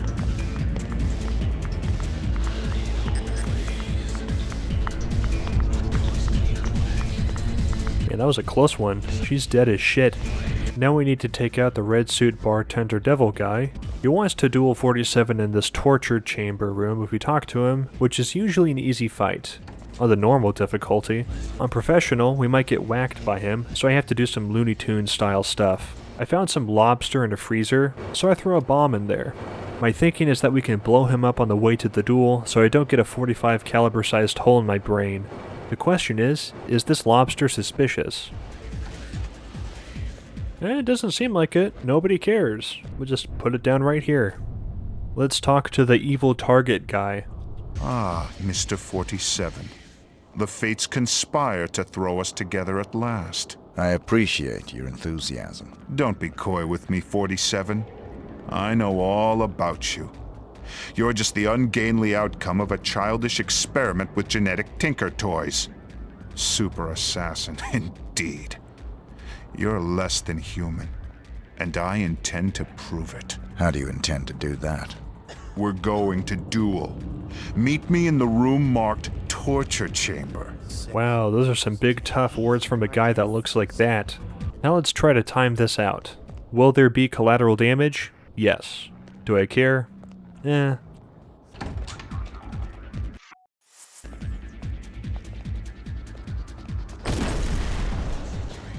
Well, that's it. We did it. Now we just have to escape with the van in the parking garage.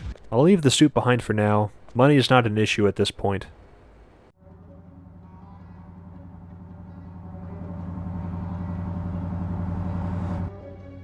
Hey, 47.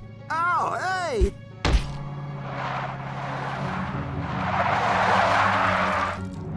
It's me! It's me! Stop! It's me! I'm cool! Come on! Ah! What are you doing here? Just relax, please. You're my only hope. There's no one else. Your only hope for what? They're gonna kill the president. Don't want him re-elected. He'll legalize cloning, ruin their plans. Who are they?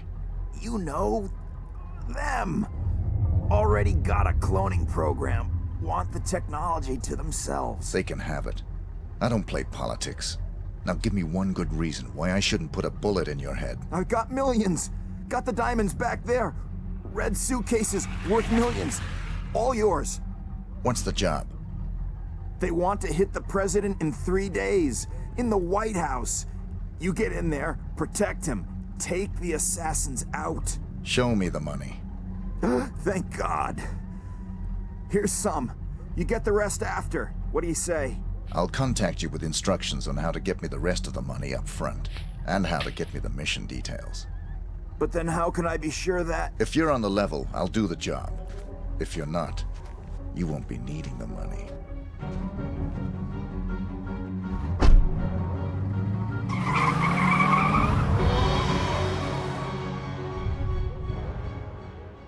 Interesting.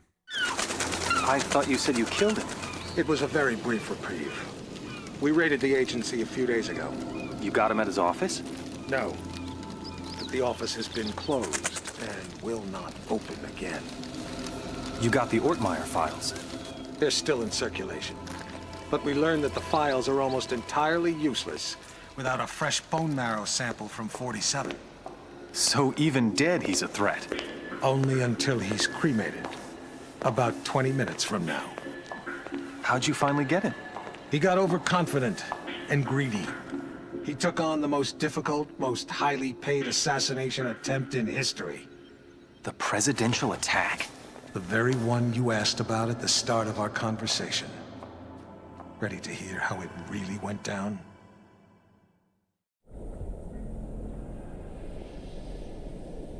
We're all quite pleased to have you on this assignment, Mr. 47. The nation's gratitude... Skip the patriotism, Smith. Of course. Have you read the briefing? Not yet. Give me the big picture.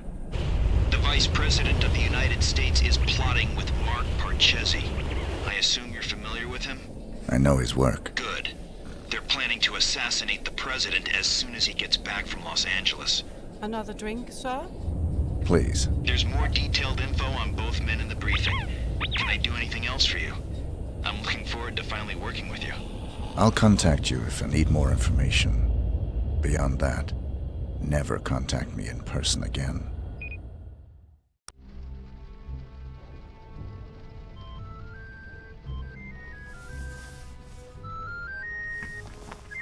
Sorry, gentlemen. My niece's birthday. Happy birthday, sweetheart. Did you get your present? It's everything I've ever wished for. My own access card to the White House. Is the roof alarm taken care of? Yes, Pumpkin. Everything is just fine. I'm afraid Uncle has to go now.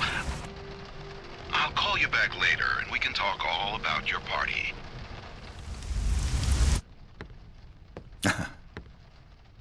You know how little girls are. Side note, what the hell is that kid's problem?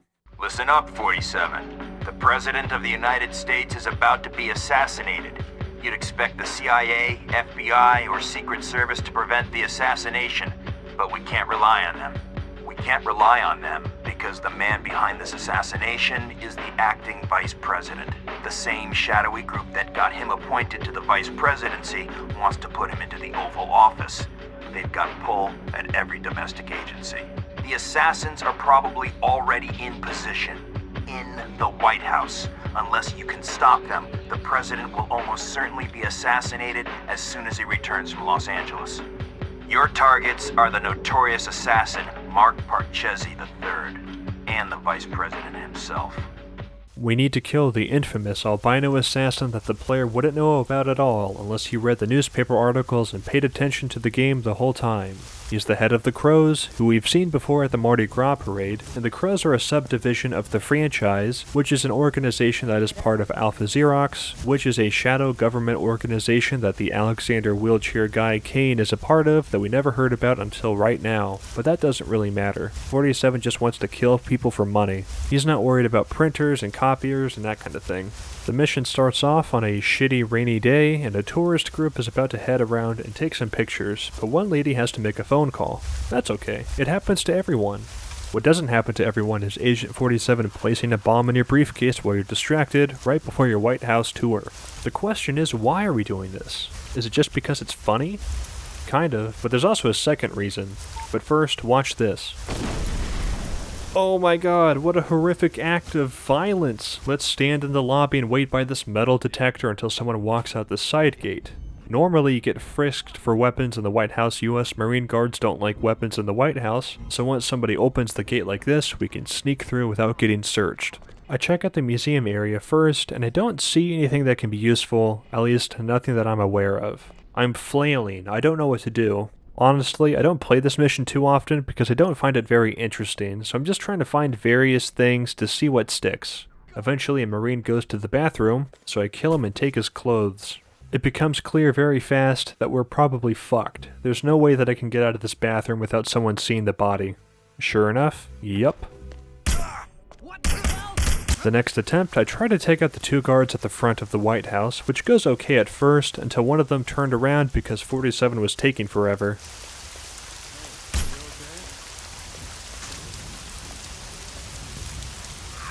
The next time I do a similar thing, I dropped my SMG and had one of the Marines take it to the security area, so while he was gone, I killed one of the two guards. While dragging his body, I see the other guy, so I knock him out. Fantastic. With the Marine costume, we can go to the majority of places on the map without getting shot to death. The White House is under some construction, and they freak the fuck out when they see me climb a ladder and they call for some other guards.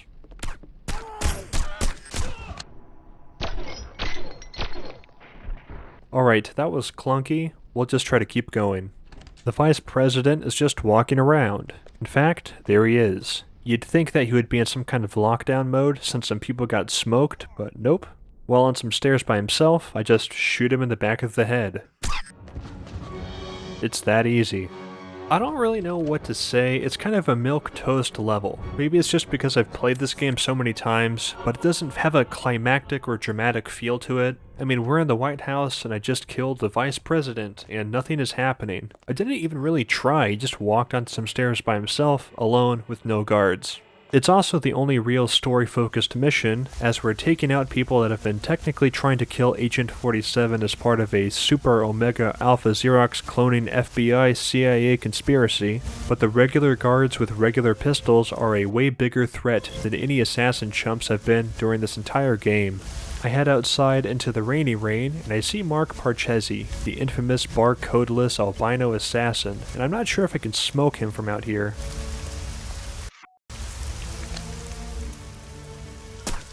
Nope, and a Secret Service guy saw me.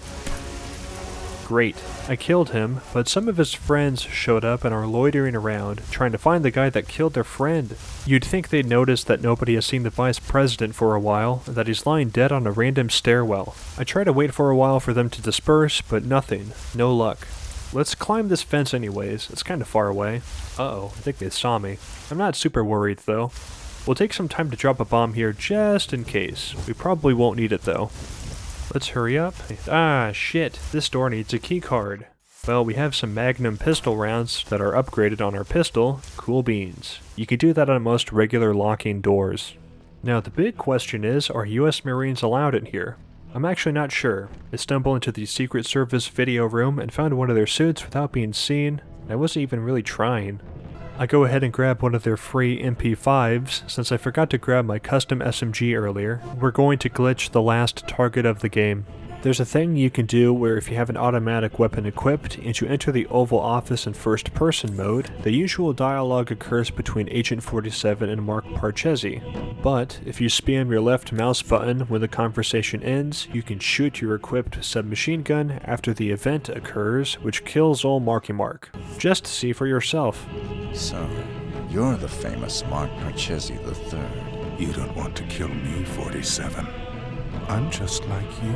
Our similarities are irrelevant. We're practically brothers. You can't shoot me. I can do whatever I'm paid to.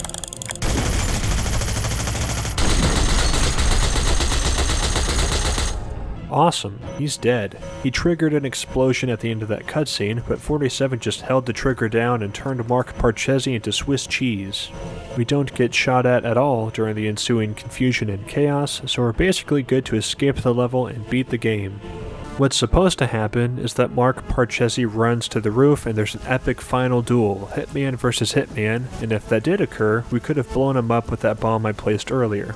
We'll just leave that bomb up there for a fun surprise for the police to find later. Since we have hit all the men, we can just run on back to the start of the mission to escape. We got the lunatic rating and some notoriety, but that was the last real mission. It's not a concern of mine at this point. Breaking news, the Vice President is dead. Gee whiz, what a mess. The media spins the story as Mark Parchesi, the infamous albino assassin, was killed by security forces after he killed the Vice President, so there's some cover for us. Here comes the big jumbo-sized twist, and we see 47's most fucked up action.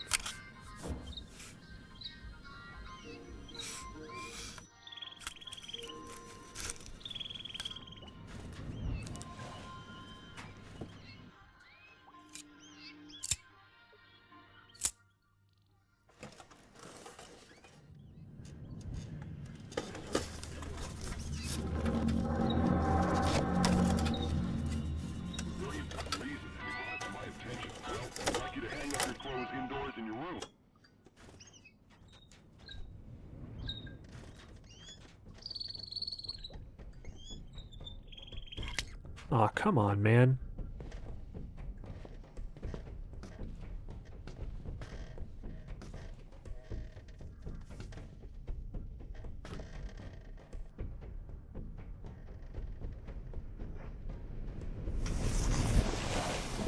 It's me, 47, Diana. What are you doing here? Easy. I had to sneak in. The place is surrounded by hundreds of SWAT members right now. They're getting ready to move in. I had to warn you, there's still time for you to escape. I've got a plan.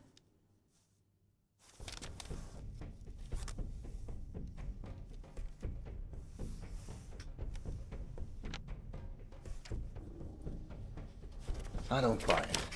You've got nothing to gain here. The smart play would have been getting out of the country. Out of the country? We're dealing with a franchise here, 47. Borders don't stop them. You're my last chance. You know my terms. Cash on the nail. Don't you get it? You have to fight them. But if you try to do it alone, you're a dead man. Death is always a risk. Read carefully, 47. It's a bold plan. Where is this wheelchair guy right now? Bitch! Sorry, 47, but this was the only way. You would have fought them whatever I said, and you would have lost. You're buying me one more night. Oh no, Diana was working with the franchise the whole time. That sucks, but she says that she still has a plan. We've got 4 minutes before he's cold, people. Let's move.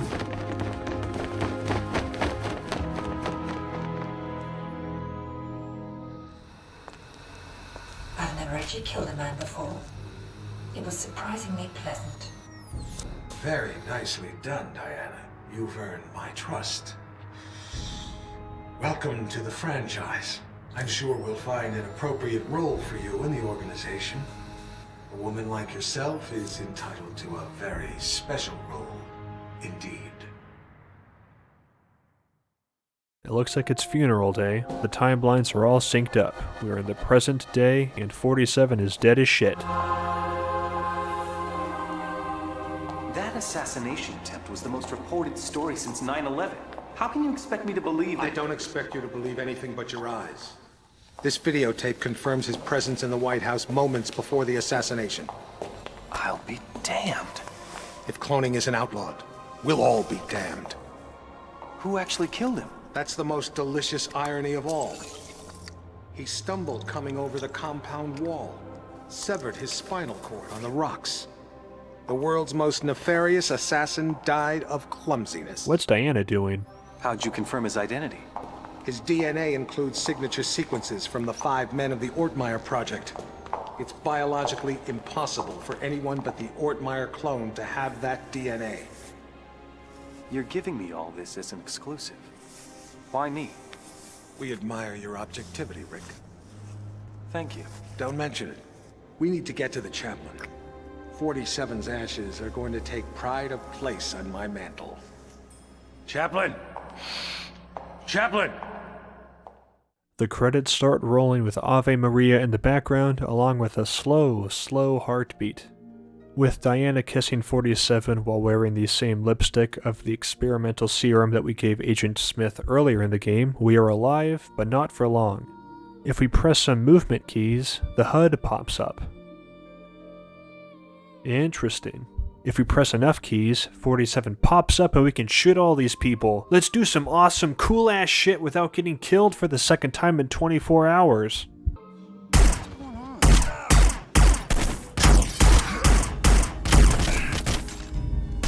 Yeah. This is the last level of the game, Requiem. It's entirely optional. If you just sit there long enough, 47 gets burned to a crisp cremation style, but the intention is to go out guns blazing with our silver ballers. The problem is, we're playing this on the professional difficulty. From clips I saw on YouTube, it's technically possible to beat this level on this difficulty, but is it worth the effort of an assload of attempts? It's not. Let's try it again. I tried to take the priest as a human shield, which did not work.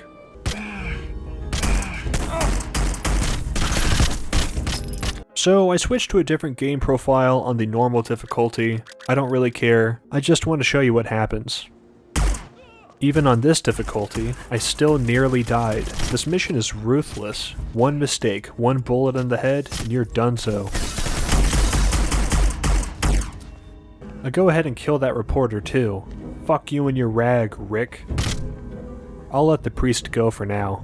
I'm on the razor's edge here. One stray bullet and I'm dead again. This is especially concerning when we start trying to engage and kill the infamous evil wheelchair guy.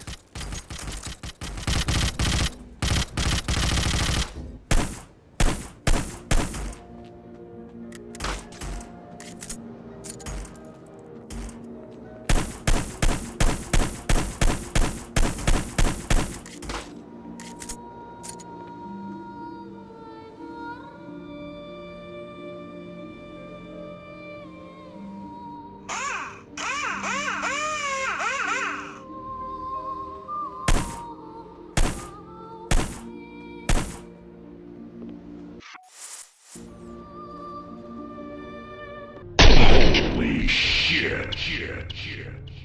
Great, he's dead. The whole conspiracy unraveled right before his eyes. But you know what? It doesn't actually feel that satisfying. Was he a turbo dick? Yeah, sure. He did try to kill us a bunch of times, but it's all abstracted through proxy assassins that weren't even that hard to kill in the first place. Anyways, it turns out that I have to kill all the witnesses to leave the area and beat the game, so that includes the priest.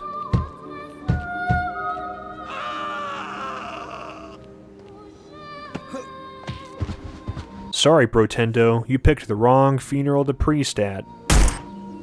And that's it, we won the game.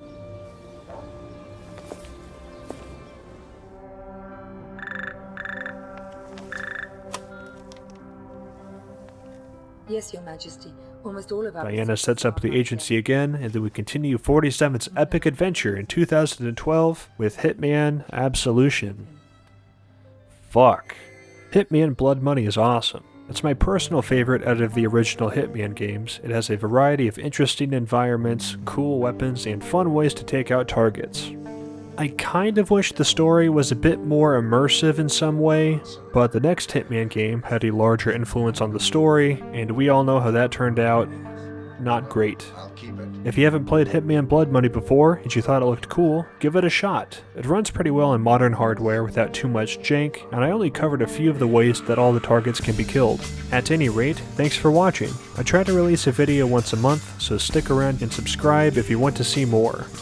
You can also hit that thumbs up button or become a member like these fine people right here on this list that you can see. They're not getting uploaded to a database or anything like that. Don't worry about it. It's fine. It's all good.